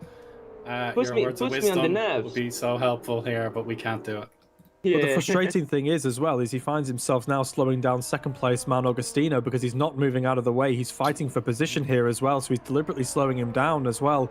This is really frustrating to see as Tapal finally moves out of the way, but that will have no doubt cost Augustino time there in his race as he tries to get on fighting match terms with Vazinskas, who looks to extend the advantage to nearly 5 seconds, as Tapal is now slowing down to let the other vehicles through.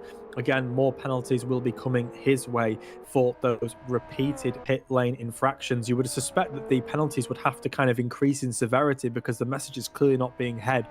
But one message that is being read loud and clear is that of the domination of Vazinskas. He says, "This is my race. I'm winning this. Let's see if you can take it from me." Right, you are, Kieran. Absolutely remarkable stuff here for Vazinskas. The fact that he wasn't expecting to be on pole when qualifying was done. Then he was told, yeah, you are on pole. Then he realized, no, you're not getting the pole after all our original pole sitters here. And then he spun on the formation lap. So all these distractions have not put Darius off one bit. So Pat Seeker, as he's better known as in LFS, is just dominating this affair.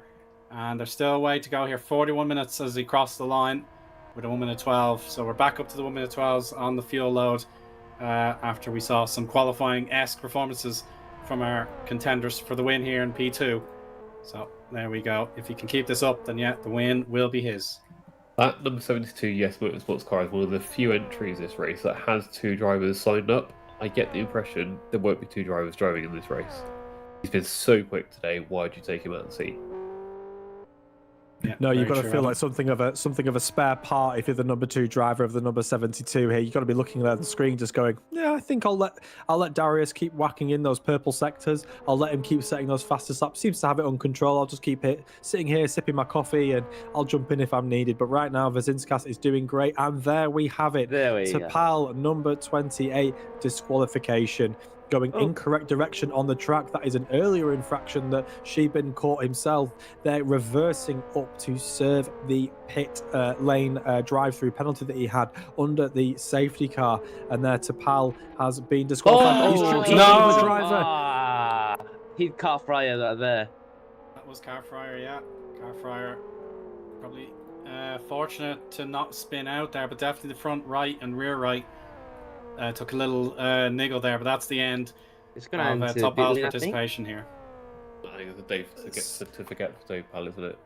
I Did it don't cross think the line? I Tapal. lost it.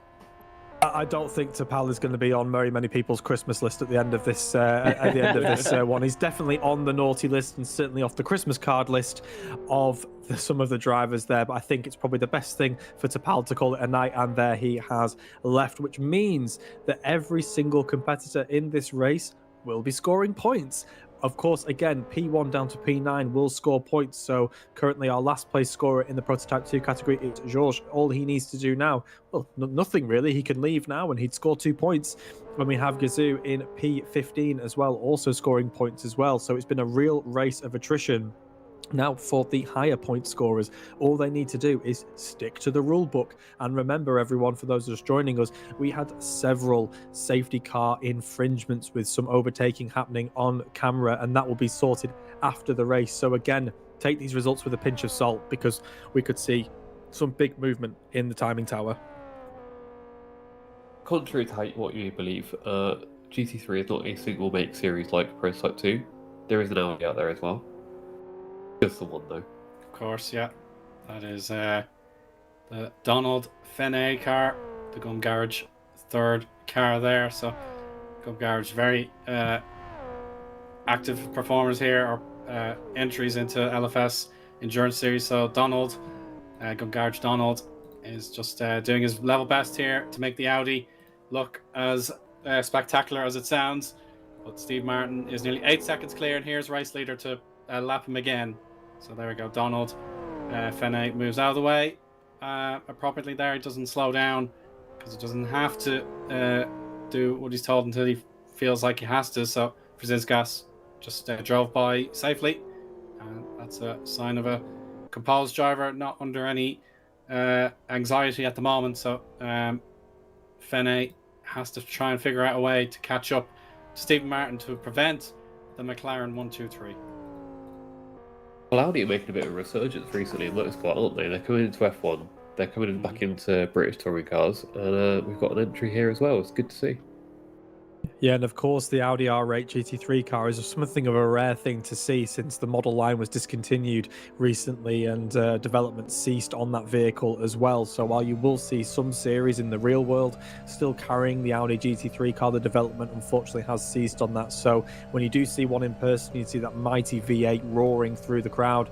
Yeah, unfortunately, it's going to be something of a moment to savour, because I don't think we'll have it around for much longer. But nice to see it here in the for speed and competing with the McLaren, which clearly is the car of choice this evening for GT3.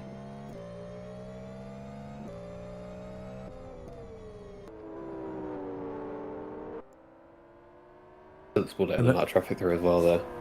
Doing a good job. He's doing a really good job of staying out of the way of everyone. And again, this is a big thing, traffic management in endurance racing. It will make or break your race. We have seen several incidents, including our 5th place man, Rony Grompush, who found himself afoul of causing some incidents with our GT3 runners. And he actually lost quite a lot of time with a pit lane drive-through penalty. But right now we ride on board with our 3rd place man, McDykel, as he's looking for the overspeed on Augustino. There was not a gap there for McDykel, but he thought he could make it work. Inside, outside, big contact, huge contact. Augustino is in the wall, facing the wrong way, and we've got cars running through at high speed. Augustino needs to move out of the way as quickly as he can, doing the right thing. Throws it into first gear, spins it round. That's huge damage, particularly to the front left-hand corner of Augustino's car, and his race has fallen to pieces. It is a real shame. 2 very different lines into turn 1, and McDykel making the mistake. Sorry, Kieran, the splitter is grinding off the ground, so he can't turn in properly to the left. He has to limp to the pits. That's a penalty, absolutely. I'm going for a penalty right there. And Jose, our host, Friend Destroyer, once again, P2. Yay! Wow, this is absolutely sensational for Baptiste to be 2nd place on the road, considering the absolute star power in prototypes tonight. So many great drivers are here, and he's all the way up in 2nd place. He finished 6th, I believe, in round 1. So to be on the podium here would be exceptional. So Lara has been very quick, Agostino's been quick, and of course Johnny SVK right behind him is very quick as the defending champion. But Steve Martin, the other defending champion, has to probably block Johnny unless he's able to get down the inside. So thank goodness there was cooperation there between both drivers, and they were able to get on with their races. And Steve by himself at the moment, 4 seconds behind Cyril Bisset, our great rival from last season as well. He will do his best to get that 42 into the silver medal position. But the silver medal on the line right now in Prototype 2 as Agostino needs to repair that front end splitter. It's grinding off the ground. So, yeah, it will not be able to turn properly without a repair. And that Baptiste Weze in that 995 car is the example of why in endurance racing you never, ever, ever give up. You always go back out, you always keep trying because you never know what's going to happen as the race unfolds. Yeah, and we have Vazinskas here leading away. If only he knew the chaos that was unfolding behind him. Your running order as it sits right now, Vazinskas leads by 10.4 seconds from the second place man Raza there, who we were just talking about here. The example, the dictionary picture and definition of why you never give up in endurance racing. Great work from him to keep running in P2. We've got McDykel running in P3. However, there is a big asterisk next to his name. We'll have to see what the stewards deem acceptable and if there is any anything further to come from them with that incident there. We have Roni Krompush running in P4 as well. We have Augustino, our P7 runner, now rejoining with damage repaired here. And then we've got Lara running in P5, Cabral running in P6, trying to navigate his way around some GT3 traffic. He's caught it at all the wrong time here, looking left and right, looking very competitive with this GT3 car, I have to admit, but Cabral throwing it up the inside, taking as much curb as he can, gets the overtake done, and he now continues to hunt down Lara running in P5. Behind Cabral, we have Mar running in P7, Augustino, our late rejoiner, running in P8, and George bringing up the rear in Prototype 2, running in P9.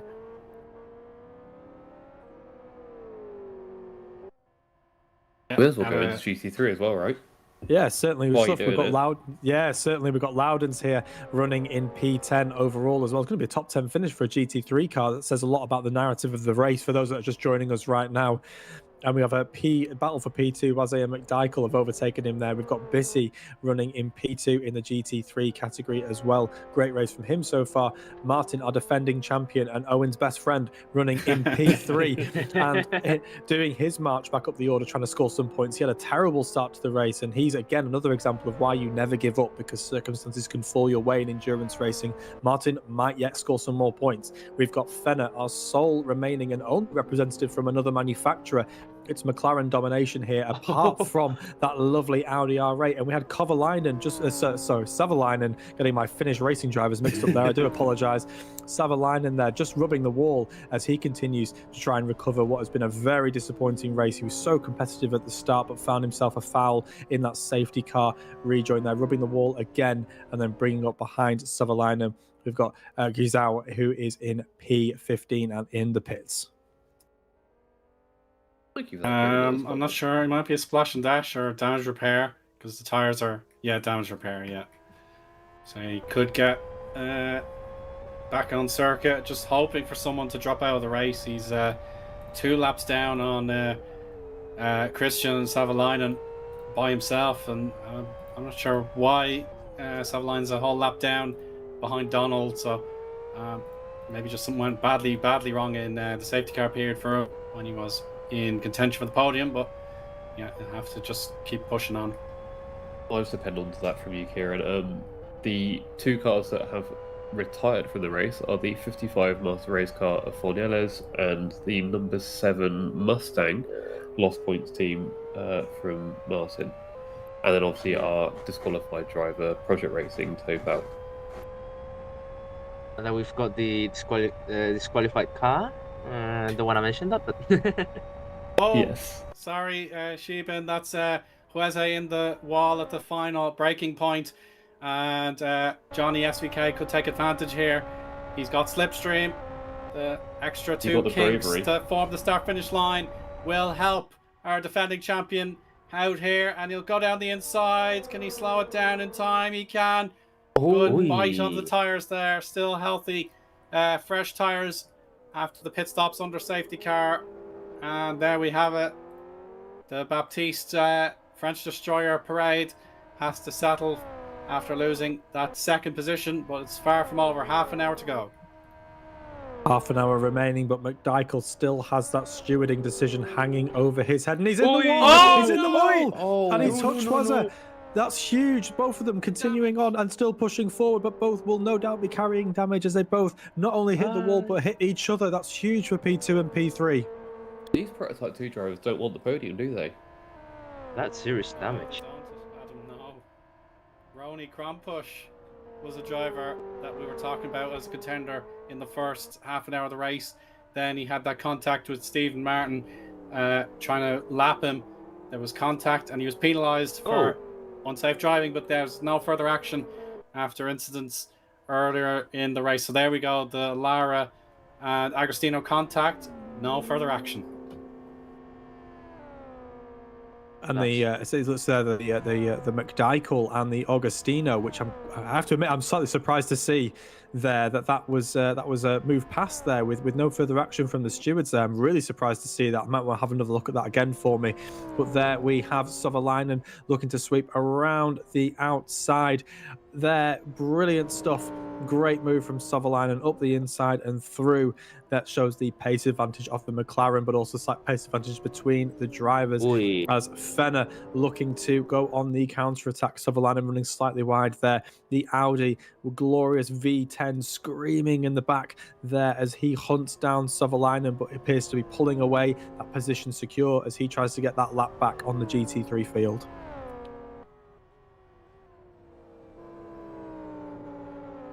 I think the McLaren's a twin turbo V8, right? I would assume. Yeah, I believe they are, yeah. Yeah, like Kieran was saying, that V10 from the Audi is going to be something to listen to, I would say. I don't know. And now we have Lara there running in P4 there. Sorry, go ahead, Xibin. Nothing. I was about to say that we've seen a lot of big gaps. Well, we've got Steve Martin and BC, but yeah, you can keep going. Yeah, we've got obviously Cabral here now and Mar. They're running very similar liveries as they are trying their best to score some more points, seeing what disasters before the drivers ahead. That is a very sorry looking prototype 2 car there from Mar. Not a straight panel on it. You couldn't kill it with a stick. Even the rear wing is all wonky and bent as well. I'm amazed that's still pointing in the right direction. But let's spare a thought for Augustino, who was running in P2 overall in the prototype category and obviously had that incident with McDykel. Appears to be no further action again from the stewards earlier in the race as he continues to push on, see what points he can store. Luckily for him, still on the lead lap, hasn't been overtaken by the leader, but he is 14.2 seconds behind Mar. And then a further few seconds behind Cabral as well. More points could be on offer for Augustino, but it's certainly not going to help that feeling that it could have been a podium and some silverware today for him. But out in front, Vazinskas continues to lead and dominate. 18.8 seconds the advantage. He cannot be touched, but there seems to be something of a battle brewing here as Vazinskas looks to the overtake there, sweeps around the outside. Such is his command and advantage. Oh, sorry, there was a blue flag there, I believe, in the ear for George there. So George doing it out of the way there. I'm just hearing there. So my apologies there. But yeah, Vazinskas' pace advantage has been ridiculous all race. He has been untouchable. Well, if we've got a bit of time, I'll do a little bit of a shout out for teams that have multiple entries in this race.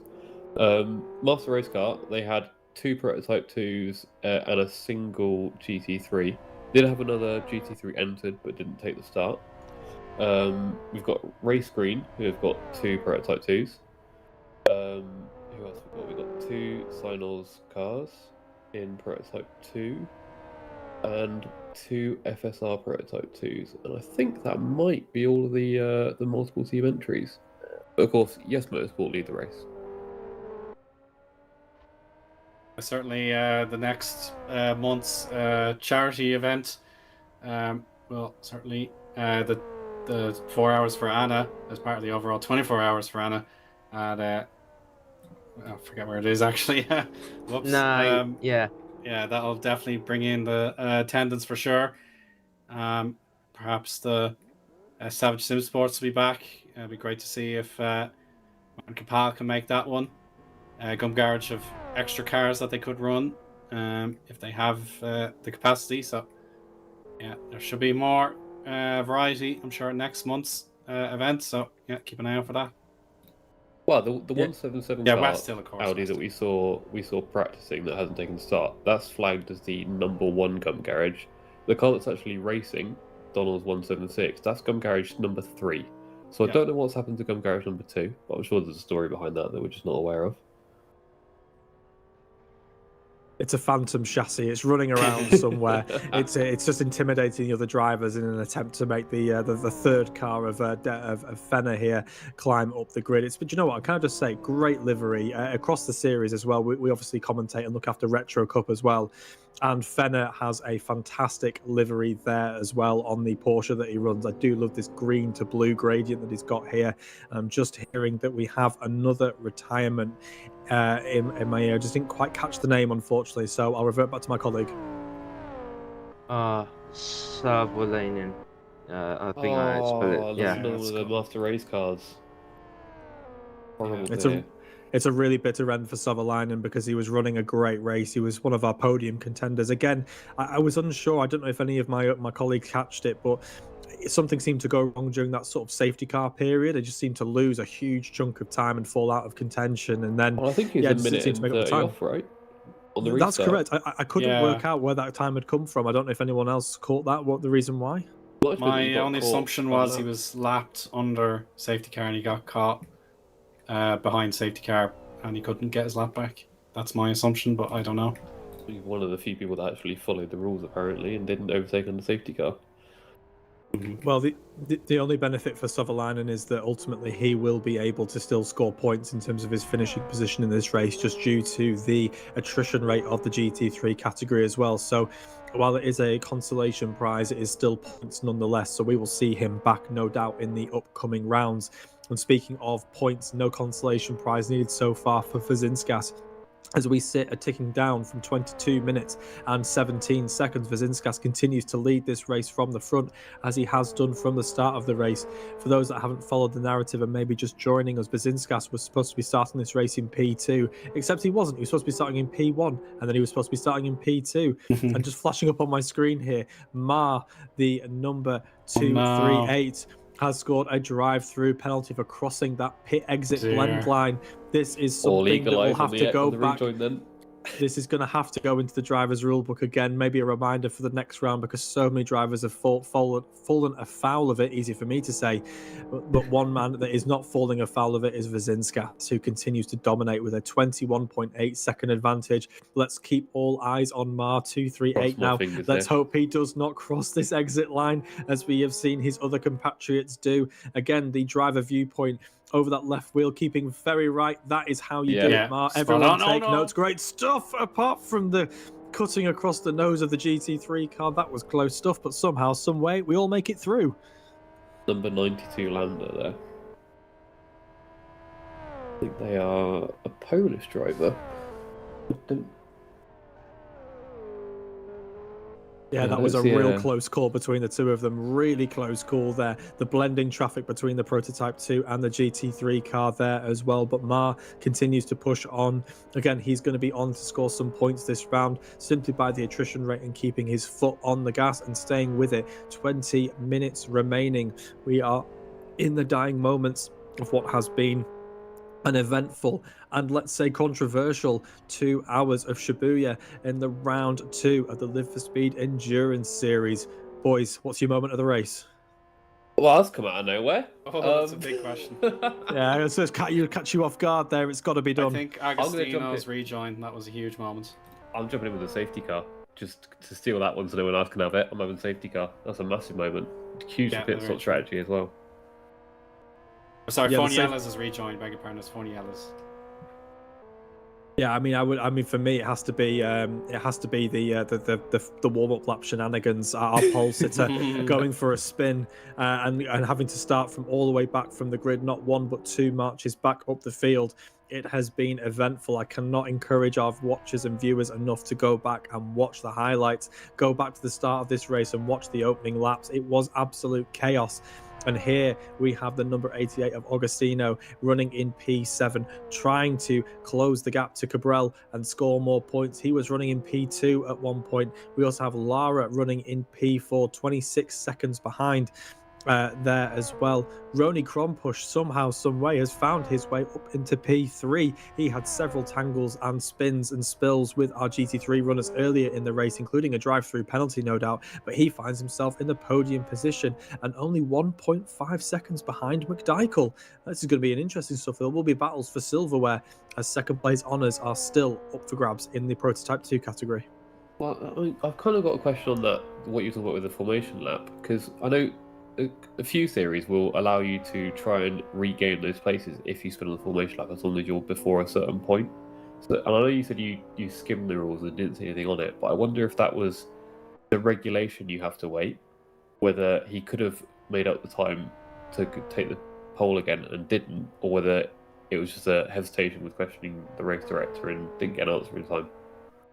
It could be about risk management and taking the lesser of two penalties. Better to accept the fact you've made an error, stick to the back of the grid and go from there, rather than try and retake the position, be in breach of a rule that maybe you weren't aware of, and maybe taking more pain in the form of a drive-through penalty. So it's a tricky one, but I think more than likely, because as I said, having read the rules, there was nothing there about rejoining if an incident happened under the warm-up lap. I suspect that's just a rule that doesn't exist, but maybe one that now has to enter the rule book, because now that it's happened, there's every possibility it can happen again.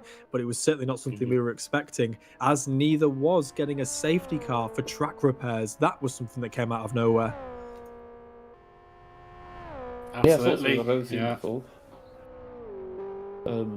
That's not something I've ever seen before, so I wonder. I mean, we didn't quite see the incident, but I mean, I don't disbelieve the race directors. It's something that, it's very interesting to see. Yeah, just Chris McElroy looked back at Christian Savalainen's demise, and he pitted just before the safety car. So when it came out, it was a 58-second stop, and then when the safety car came out, he lost way more time, and therefore he got lapped. So devastating for him. That's really unlucky. Right before it, couldn't get back. That's so unlucky. Yeah, the racing gods giveth and the racing gods taketh away, in the words of one of my compatriots in the commentary booth, as we ride on board now with Roni Krompush running in P3, half a second behind McDykel, who is hanging on to P2 by his fingernails. But this battle is not over. We have a treat for you, everyone. 16 minutes and 50 seconds to go, and a battle for P2 overall in the Prototype 2 category. Vasinskas is off and away, and barring some unfortunate luck, I think this might be in his hands, but Krompush and McDykel are putting on a show for us. I think McDykel's been in the wars a bit this race, and Roni Krompush, I think, had a penalty early on, didn't he? I think he had a drive. Roni hit Stephen Martin. Of course, Owen remembered that. Owen had that written down and tattooed on him. He wasn't going to let that go. Had that burned into my retina, my retinas. So very shocking behaviour there from Roni. Yeah, impressive recovery drive regardless to get up to P3 and fighting for P2. Yeah, I think a lot of drivers that had incidents earlier in the race did very well out of this safety car. They were able to build on compromised or bad strategies, races that were falling away for them, all of a sudden were falling into their hands. Spare a thought for the likes of Lara, who unfortunately found themselves falling away, as Loudon's getting very close there with Krompush there as he navigates past our leader. This is great stuff as Krompush is chasing down McDykel. Was it Laura that got punished for taking too much of the circuit on that safety car? Oh, they were taken before the safety car line, wasn't it? So obviously just second place got caught napping. Laura for an opportunity and just overtook too early.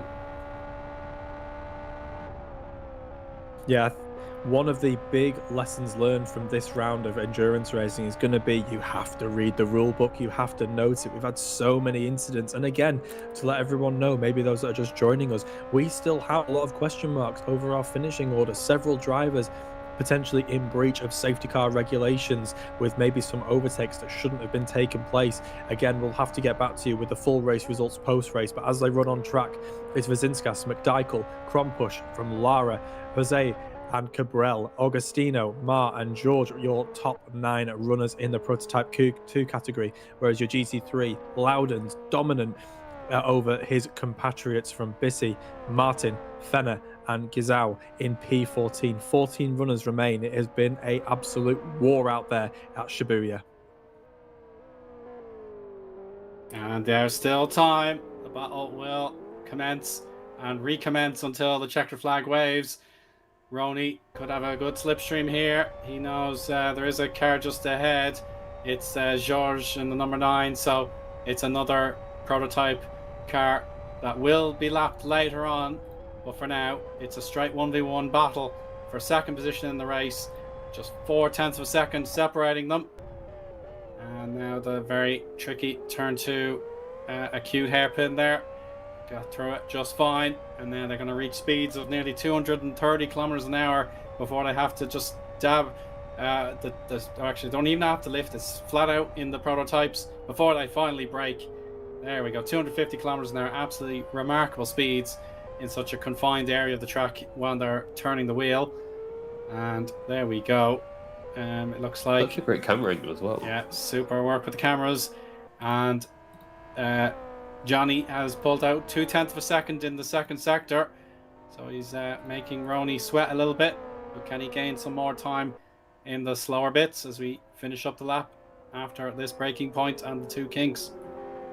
Yeah, it just seems to be that both drivers have advantages at different parts of the track here. We see McDykel extending his advantage and then Roney clawing it back. It's great to watch both of these drivers work and find the advantages as George moves out of the way of both of these drivers. Great work from him. He's going to be rewarded by picking up some points, 2 crucial points in his championship battle as he rages on in the Live for Speed Endurance Series here. But right now, Krompush fancies a few more points as well. 25 points for your winner, 18 for second place, and those 18 points are incredibly valuable over a series like this, particularly in the early stages, and Krompush wants them. He wants them bad, but McDykel is not going to let them go.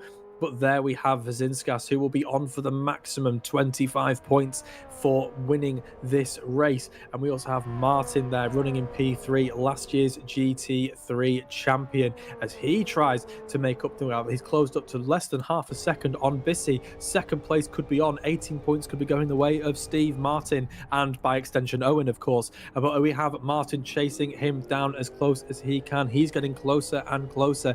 Keep an eye on this GT3 battle. I expect moves to come. Eoin, I'll hand it over to you. Here we go. So important here. The old rivalry. Very friendly rivalry. And more bias for me, of course. And watch out for race leader. Here he goes. He has right of way when it's safe to do so. It's not safe to do so right now. There we go. But he's watching very close when it is permitted and sensible. Yeah, he stays back a bit longer. There we go. Steve Martin will now stay on the high side. But what does Cyril do?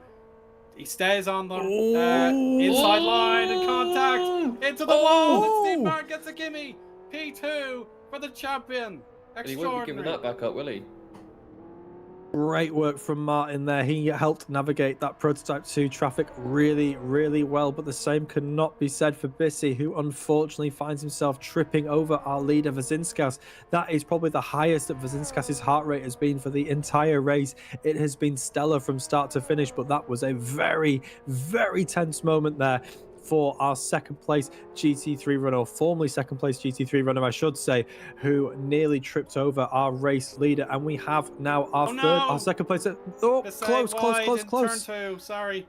Bissay went wide. Now back to the P2, guys. Bissay running wide there, and he's losing more time, needs to control himself and calm down, but Krompush running in P3, looking to overtake McDykel now. That gap remains the same, around half a second between them. The lap traffic there playing a bit of foul there between the two of them as they continue their battle on. This is raging. It's been going for the last 10 minutes. It's going to continue for the final 10 minutes as the clock continues to tick down. Vazinskas had a proper heart-in-mouth moment, but he continues to lead by 30.4 seconds. But between Krompush and McDykel, it is anybody's guess. I wouldn't like to put money on it, that's for sure. But there, Rody Krompush getting all sideways and gathering it all up. Amazing stuff. I can't believe he didn't keep that out of the wall. A really, really fancy piece of driving there. But McDykel is slow through that section, and Krompush is right on his tail and in the draft. Of course, on that Vazinskas Bissy incident, the problem you've got is that once you've committed to a corner, it's very, very difficult to change your attitude on exit. He'd already committed, and they were on exit at the point when Vazinskas was sort of side by side with him.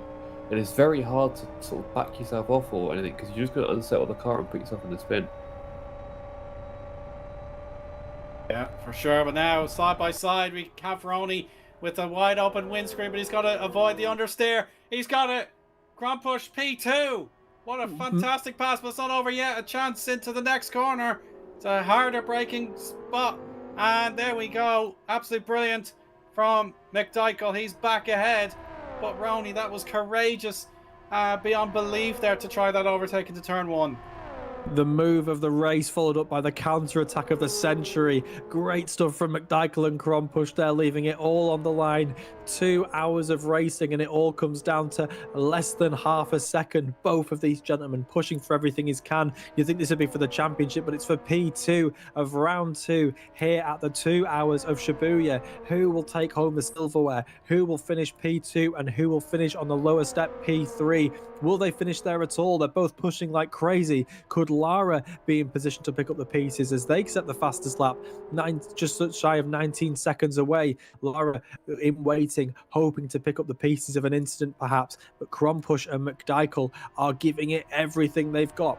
Old tyres, low fuel, damage. They're both managing as much as they can. The battle swings and sways between them. The tide changes. One has the advantage and then one doesn't, but Krompush resets, reloads, and resets to go again. And it's a duality of endurance racing. McDykel's car looks like he's driven through about 8 different hedges. Ronnie's car looks almost pristine. Yeah, you've got one for the showroom and one for the scrap heap, but so far the one of the scrap heap is leading the way. McDykel 0.7 seconds ahead. This is phenomenal work from him, but Ronnie is not letting him go. He is in the sights and following. He's going to be sick of looking at that diffuser now. That's a very deformed diffuser, I should say, of McDykel. But McDykel is doing everything he can to keep hold of this. The number 73 leads the 96. Yeah, field spread is pretty big now, but the chance for Hueze to get back into this race is probably a little bit out of reach now. He's nearly going to be he's nearly a whole lap behind Lara, so it's good, or half a lap I should say. So that battle is over. So yeah, we have to keep an eye out for the battle for second. Yeah, there we go. Agostino's getting lapped by Hueze, that's what I should say. So the 5th place driver and the 7th place driver are going to be a whole lap apart in just a moment. So yeah, we have to keep the priority with 2nd place and 3rd place in P2. The only word you could probably describe this race is war. It has been a battlefield. There's car parts scattered all over Shibuya, but through it all, Vazinskas continues to dominate. Nearly 35 seconds is advantage to these two, but that advantage will keep growing at this rate as these two push as much as they can, taking compromise lines, looking for any advantage that they can. Krompush is so much closer now, but he gets over ambitious and hits the wall. Krompush is in the wall, and he has lost don't lose time. your temper. He was flashing his lights probably in his own anger, and he hit the wall slightly again, but in fairness, yeah, just keep it composed. McDykel a bit more subdued into the final breaking point of turn 14, and he powers on now to the end of the lap. This McLaren will give a handy slipstream. Cyril Bisset just trying his best to concede, you have to concede position them up. Yeah, that's massive. And McDykel will get a helpful 3/4 of a second there alone from that blue flag situation. But yeah, all was fair by the P2s. They didn't behave recklessly, and they're on their way again. But a huge advantage to McDykel there, 16.65 to 17.47 in Sector 1. Caution the better power of valor there for Ronnie, just staying back and not risking his car in a massive crash with that GT3. Doesn't appear to have compromised him all that much now. Ooh. As he finds himself right on the tail of McDykel. I think something must have happened off screen. Yeah, while we're looking at George in the pits. But there, Krompush has made a mistake again. He's touched the wall. It's cost him more time. Krompush needs to calm himself down. He's got the opportunity to finish in P2 if he lets himself. I think he has the pace advantage, but he just keeps making these little mistakes, touching the wall as they encounter GT3 traffic here. It's Martin. It's Martin there in the white McLaren up ahead of these two. Will he opt to get out of the way? We'll have to see. Ronnie looking on the back there. Ronnie is in the pits. That's Ronnie late. is in the pits. Must be a fuel. Yeah, he Must must be. have splashed a little too little, or not enough, basically, earlier in his safety car pit stop, I think it was. So that ends the battle. But can Lara? Yes, Lara will be through to third position in the prototypes. So yeah, a very small sliver of fuel is necessary there. How unfortunate for Ronnie. And Cabral is going to pit, so that could be. No, it won't actually. I think Cabral's pretty safe in P6. So there we have it. That's a shame for Ronnie. Didn't have enough fuel to get to the end. And Darius Brzezinskas, he has that insurance policy. He will pit for a splash himself. So this safety car period came at a really bad time for just about all these contenders and prototypes. This has got to be a covering. This has got to be a cover strategy just to ensure he's definitely got enough to get to the end here. Nearly 40-second advantage back to McDykel. McDykel's played a blinder here with their fuel strategy. Must be on for an absolute winner here, as we'll have to see what the timing tower says in terms of closing in. Does this risk their Brzezinskas' advantage? But he's rejoined slap bang in the middle of a GT3 battle, although be it the GT3 guys doing their best to get out of the way. Brzezinskas not under threat from McDykel. Very clear there. Advantage halved. It's 22 seconds now. It's going to be very difficult for McDykel to make up any kind inroads into the 22-second gap. 3 stops for Brzezinskas, 2 for McDykel, who has had a fantastic strategy for all of the battles and damage that has happened to him. To do this race on 2 stops, great work from McDykel. Yeah, if we had Shibin here, he had to depart us about 20 minutes ago. He was our resident binocular teacher's pet, making sure everyone was keeping within that blend line, and Darius absolutely was. He kept firmly to the right hand side, so there's no risk of a penalty, which would have been the most embarrassing way to lose a race. Well, it must have been playing on his mind though, given the amount of penalties that they would have seen popping up and the race director announcing. You would have been sort of questioning that on that second pit stop, well, third, sorry, where you think, do I want to take that risk of potentially going afoul of a speeding penalty or a pit exit penalty? But he made it, and we don't think he's made a mistake on that, so well done to him. Yeah, this is the thing, isn't it? You never want a bad pit stop to spoil a fantastic race. If I can draw your attention to the history books, if you'll remember, Donington Park, 1999 British Touring Car Championship, Matt Neal nearly lost the race win with an independent driver when he stalled in the pit lane, was able to recover 5 positions again. Nothing like that for Brzezinskas, who has driven a perfect race from him. He's had to deal with so much adversity, including an incredibly surprising safety car. We've had, he's had everything thrown at him, and Brzezinskas through it all has been consistent. He's been quick, and he has been untouchable. 21 seconds his advantage to McDykel. Well, that's a proper archive grab for you there, Kieran. I love that. Yeah, on the money there. But the matter of fact is we've 1 minute and 10 seconds to go, so race control will turn our counter into a lap counter. So we will have 2 laps to go. There it is. 94 laps. Race leader will be is on the final duration. lap of the race. And there we go, final lap, 1 minute to go. So it will not be a 70-second lap for Darius Brzezinskas. He will definitely finish this lap, hopefully. He won't be able to go into warp speed and make it a 95-lap race for the Prototype 2s. But there we have it. He now knows he's a minute away, or 38 seconds away from the success here in round 2 of LFS Endurance Series, presented by LFS France. Yeah, and spare a word here for Loudons, who has been as dominant as Brzezinskas has, although he hasn't had the screen time. He has led from start to finish through the same adversity that Brzezinskas has found himself in. Loudons has led from the front in GT3. He has been phenomenal, and all being well, he'll cross the line ahead of Steve Martin and Bissay in P3. Well, I don't remember him putting a single foot wrong this entire race. That's incredibly impressive given what we've seen from other drivers up and down the field. Yeah, Alexis Loudons was superb, but across the line in just a moment, Darius Brzezinskas will take a very, very wide line, daring the wall to come at him, bro. But he is the winner in a spectacular drive of 2 hours, 2 minutes, 95 laps now in the books. Well done, Darius. A phenomenal drive. He probably couldn't believe what was going on around him, but he made sure he never let slip. And now we have Loudons crossing the line as well. It's been great work from the GT3 front runner. brilliant stuff from him as he crosses the line to finish his race. It's been a brilliant and stellar drive from the man with a stellar livery. And spare a thought for our second place man, Lara, what could have been. He was running at the front, he was running down at the back, and he has crossed the line in P2 with Ronnie Krumpusch finishing in P3 and McDykel limping home in P4 as well for him. McDykel with a fantastic pit strategy, but looks like he's been running out of the fuel right at the end and finishing P4.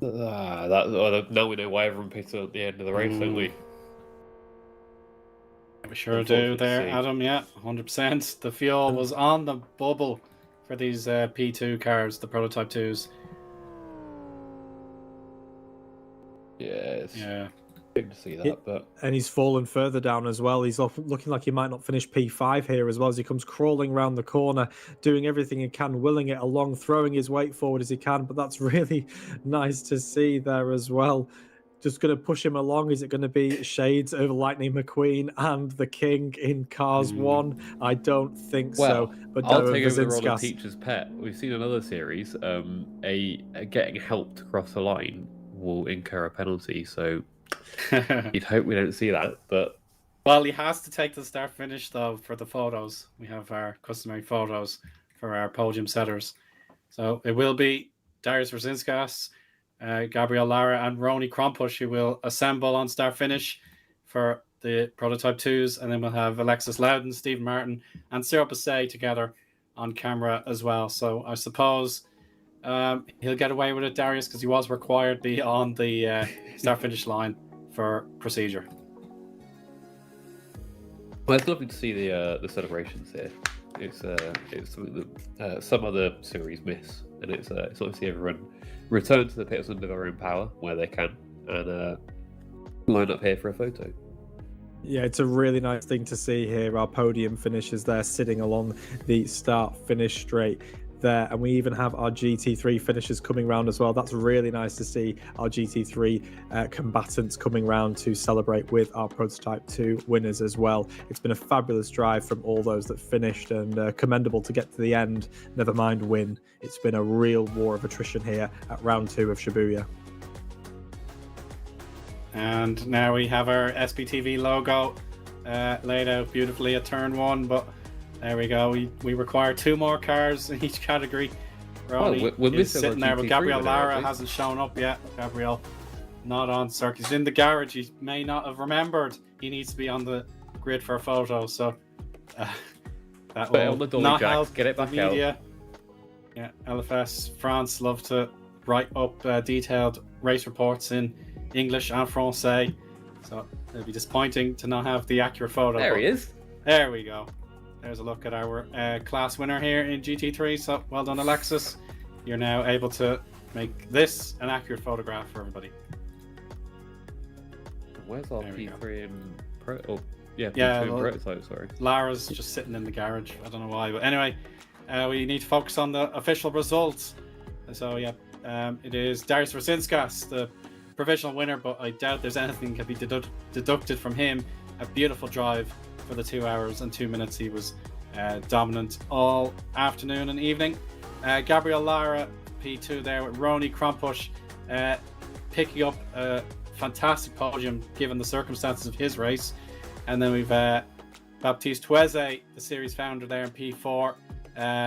The champion, number 73, Johnny SVK or McDykel is P5. And then we've Cabral, Ma, Agostino and Georges, 1st through 9th there, all P2 cars. Then we've Alexis Loudons, who wins the GT3 class there in the McLaren, 6 laps down from the leader. Very respectable indeed. The other defending champion, Stephen Martin, is 2nd. Certainly delighted for him. I don't know the bias is too blatant, so I apologise, but considering where he was after the start, that's a great comeback. And Cyril Basset, P3, so he's started this campaign strongly, but he knows he wants to keep working very hard to make sure he can get regular podiums after that 6th place in race 1. And then we've Donald Fenner in 4th position in class, 13th overall. Gazoo, 12 laps down, but he didn't quite make it to the finish. He was close, but he just said enough was enough. And then the other retirements, Savalainen had to withdraw lap down, just couldn't manage it anymore, but he'll still get some points. Topal, we'll skip over him, sorry. Fornieles with that rejoin that proved fatal. He could not recover from that accident, it was too much. And then San Martin, we only saw him race for about 15 laps, and then he pulled out of the race, so that was a short appearance there, but we hope to see him again next time. And Darius Brzezinskas, not surprisingly, got the fastest lap at 1:11.16. And Wow. Donald Fenner is the winner of our non-McLaren GT3 class, which isn't a thing, but I've just made it up. It was hotly contested, wasn't it, though, Adam? It was very contested. Well, you had a Mustang there for 15 laps. All right, guys, we do have the chance for an interview segment, so this is your first time meeting a driver on a live broadcast, so let's start appropriately with Darius, aka Trespasser. Hello. Hi Darius, congratulations. And I suppose the dominance, you may not have noticed what was going on around you, but how did you feel you performed as an individual? You must be delighted. Overall, I would say great. Good management from me at the needed time. So after restarts, I took my time warming up the tires. So guys behind me battled and had some issues. So I was saving and making a gap. So after that, it went great. Last stint, I was not sure if others will pit for the fuel because it was really close on the pit window. So I really pushed, risked, touched some walls, but managed to keep it in one piece. Absolutely, but even in the build-up for this race, we didn't know if Fornieles could attend the race or not. So you weren't on pole, then you were on pole, then you weren't, and then with the mistake he spun out on the formation lap, you got your pole position back. So yeah, even from the get-go, you had to be fully focused while yes. other things happened. So extraordinary. Yes, indeed, thank you. Yeah, so far had a couple of mistakes. He's still quite young in LFS, so he's making some mistakes. Endurance races are something new for him, so he did mistakes, but I think he will learn for this, and next race he'll be back stronger. Absolutely. Kieran, do you have any questions for Darius? I do have one question, but what I'll do is I'll hand it over to Adam. I think he asked him to go next. He's got a very burning question inside him. Does Adam? Yes. Yeah, so, dominate and drive, really impressive. My question was there any consideration to letting your teammate have a go? Was there a discussion on that one, or was that always the plan for you to do the whole distance? So after the last round, he informed me that he's busy. So that's why I drove solo. Listen, thank you. Kieran? Hi Darius. First of all, just congratulations on a brilliant drive. It was great to watch and witness, and I just wanted to commend you on your composure for a very unusual safety car. And I wanted to just ask you though, with your strategy, did you always plan to go there to get the advantage? Because you extended the gap by I think 4 seconds when we crossed the start-finish line. It was a great safety car restart from you. Yes, I planned pretty much all safety car starts. I tend to nail it quite right, so I kinda was surprised that they slept a bit, but after so long tires were stone cold, so I went wide and just floored it, and other guys were a bit more inside, so they had some issues with traction, so that's how I managed to get that gap. A great insight. Lovely stuff. And Darius, I'm sure you're looking forward to chilling out for the evening, so we'll let you bask in your glory, and thanks so much and enjoy the rest of your evening. Thank you guys.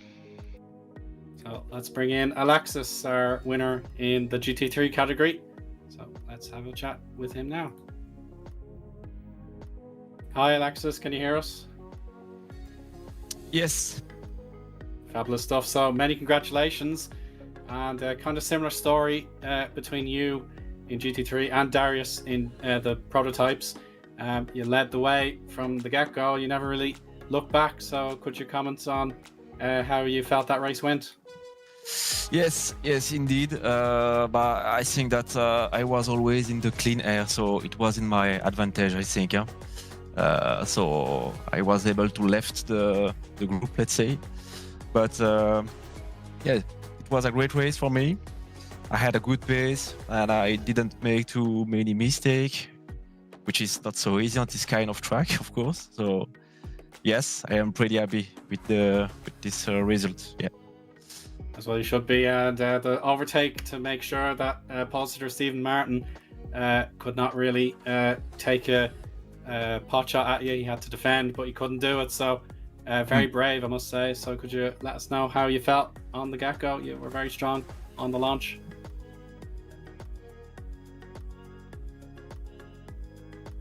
Sorry, you're talking pardon about... me. Sorry, yeah. I'm just saying the very start you overtook Stephen Martin for the lead. You got a better launch from the first lap. Yeah, completely. Yeah. Okay. So then the safety car was most unexpected, but I think that helped the other guys out a little bit more. Like Donald, for example, he was able to pit on the safety car, but there was no fuss for you. You were able to get through the melee. Okay.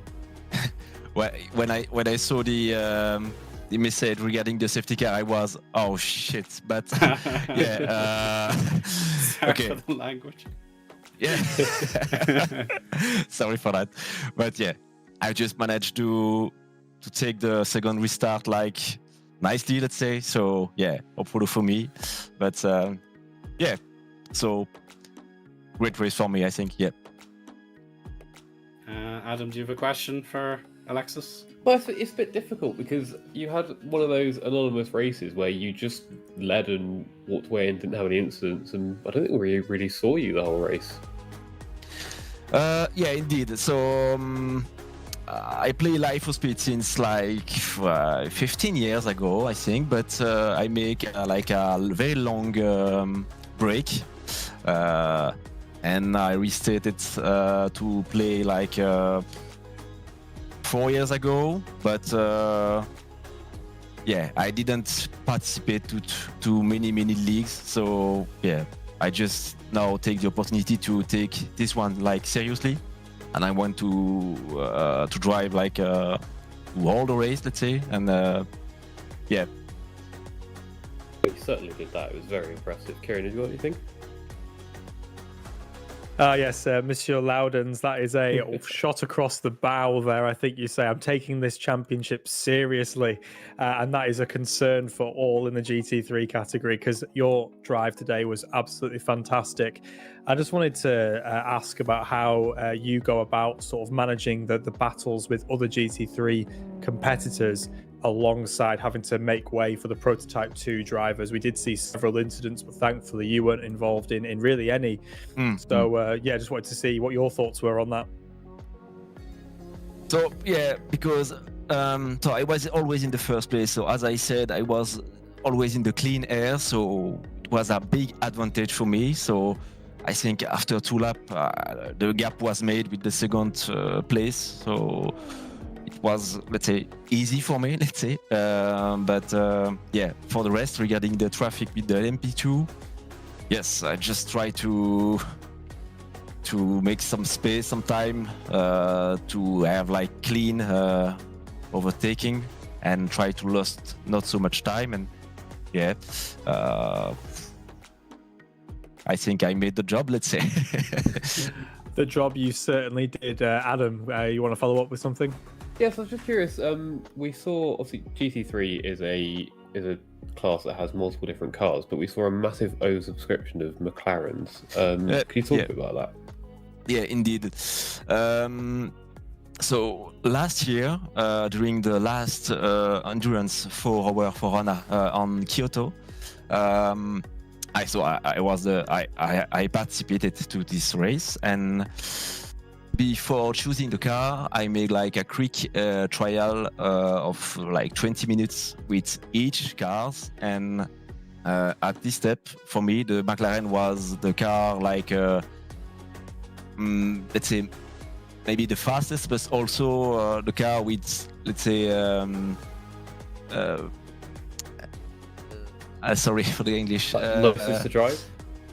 No, regarding the tires, not too much wearing of the tires. Aware, you know? Yeah, exact. And that's why I chose the McLaren last year. And so for this year, I just make the same choice. You know, I didn't try to make trial with other car. I was very confident with the McLaren, yeah. And yeah, but I think the McLaren is a little bit faster than, like, for example, M4 or something. I think, but yeah. Thank you very It's much. become the sort of meta, yeah.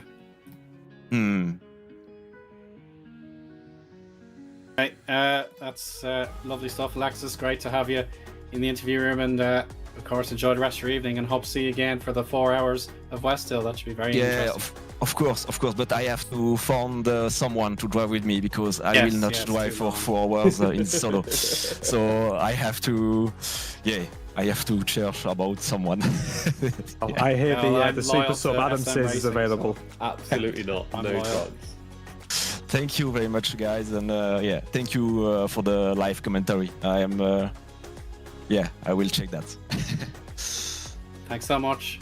And we'll bring in one last interview. It's Cyril Basset, or Seek, as he's also known. So, Cyril, welcome on in. You're very welcome back to the interviews. It's been a while since we've chatted in LFS Endurance Series, but your race is definitely dramatic, to say the least. So, commiserations on the third place in one respect, but also well done.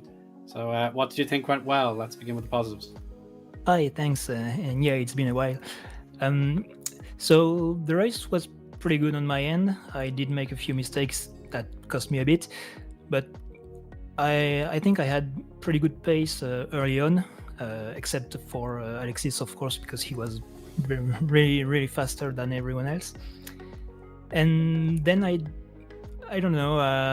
I think my setup was more suited to early stints rather than the end of stints, and I didn't manage to improve my pace through the stints. So that's why Steven managed to catch back up to me, I guess. Yeah, and certainly the safety car, big talking point for everybody in GT3.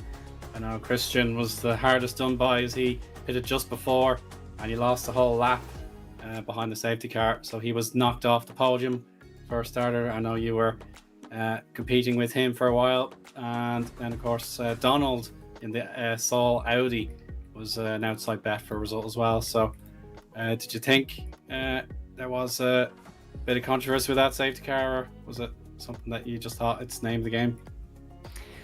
Well, first of all, I was pretty surprised to see someone pit before the safety car in GT3 at least. I think the GT3s can go for maybe an hour, 15 minutes or even more. So I think it was a bit too early for him to pit at that time. So when the safety car came out, I made the obvious choice of going for a pit stop. And then I got caught between, just behind the prototype lead, actually. So when I saw Steven get waved, I started to bit, but I did get the wave around, so everything fine on my end. But I think the one who pitted early didn't get waved around, so he got a lap down. But I believe they did switch the places back with the intention of giving him the lap back. I'm not too sure though. And Adam, any questions? Oh, was he? Okay. So for me, it seemed like you had a bit of a chaotic race there. How did you find it? Well, as I said, I think I had better pace on the start of my stints rather than the end of the stints, and I think I just didn't have the pace to match both opponents when they caught up to me. So both sorry, I didn't catch his name, the one who pitted early and retired later. Yeah, Christian, yeah.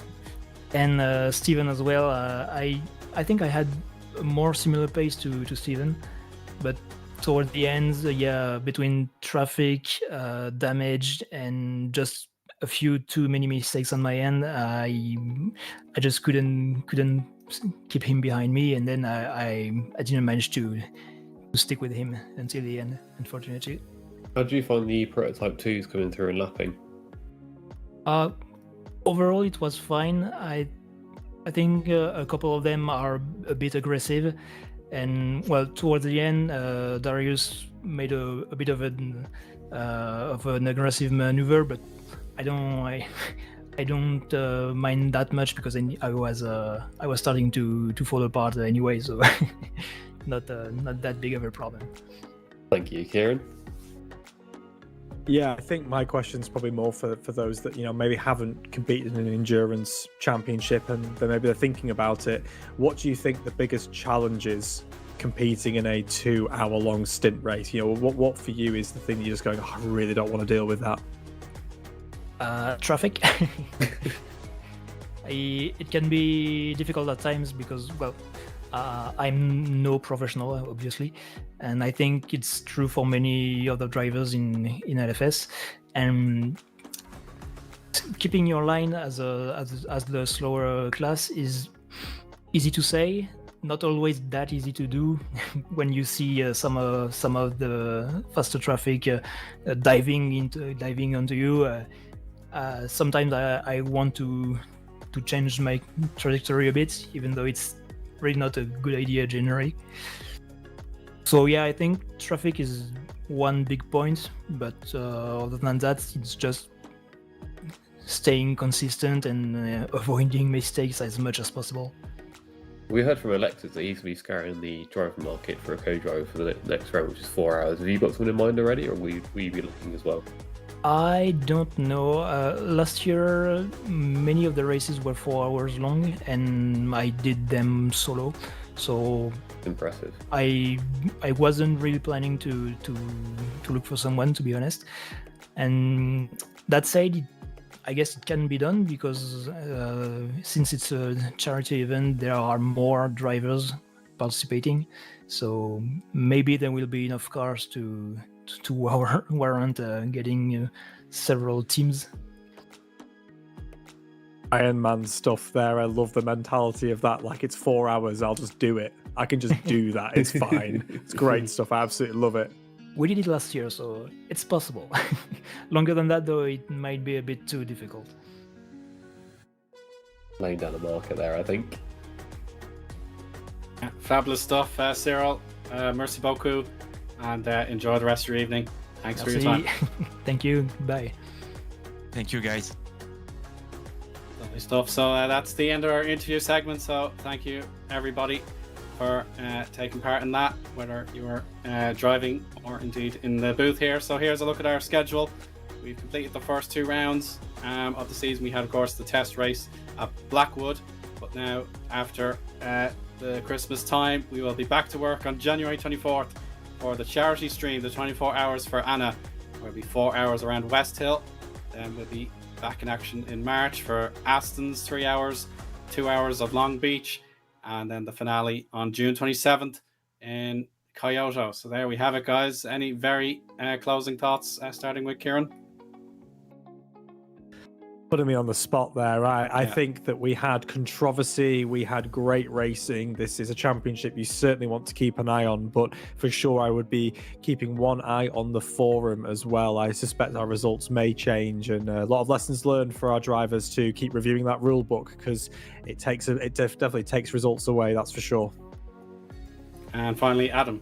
Yeah, I just want to thank Sim Broadcast for inviting us. I really enjoyed that. That was a good time. And also thanks to New Dimension for a really good organisation. It was great hearing a race director, great having the safety cars, really good having in-race penalties. Yeah, they did a really good job. So yeah, and I'm really looking forward to the 4 hours of West Hill as well. Excellent. So we're absolutely out of time now. So thank you very much, Kieran, Adam, and indeed Xibin Liu, who was here earlier on in the broadcast but couldn't quite make it to the finish with us. But of course, Pete Butcher and Chris McElroy have helped out with the broadcast in the back end, and NDR, their race officials, have made sure it was all possible. But from us, thank you so much. Have a good night. Bye bye.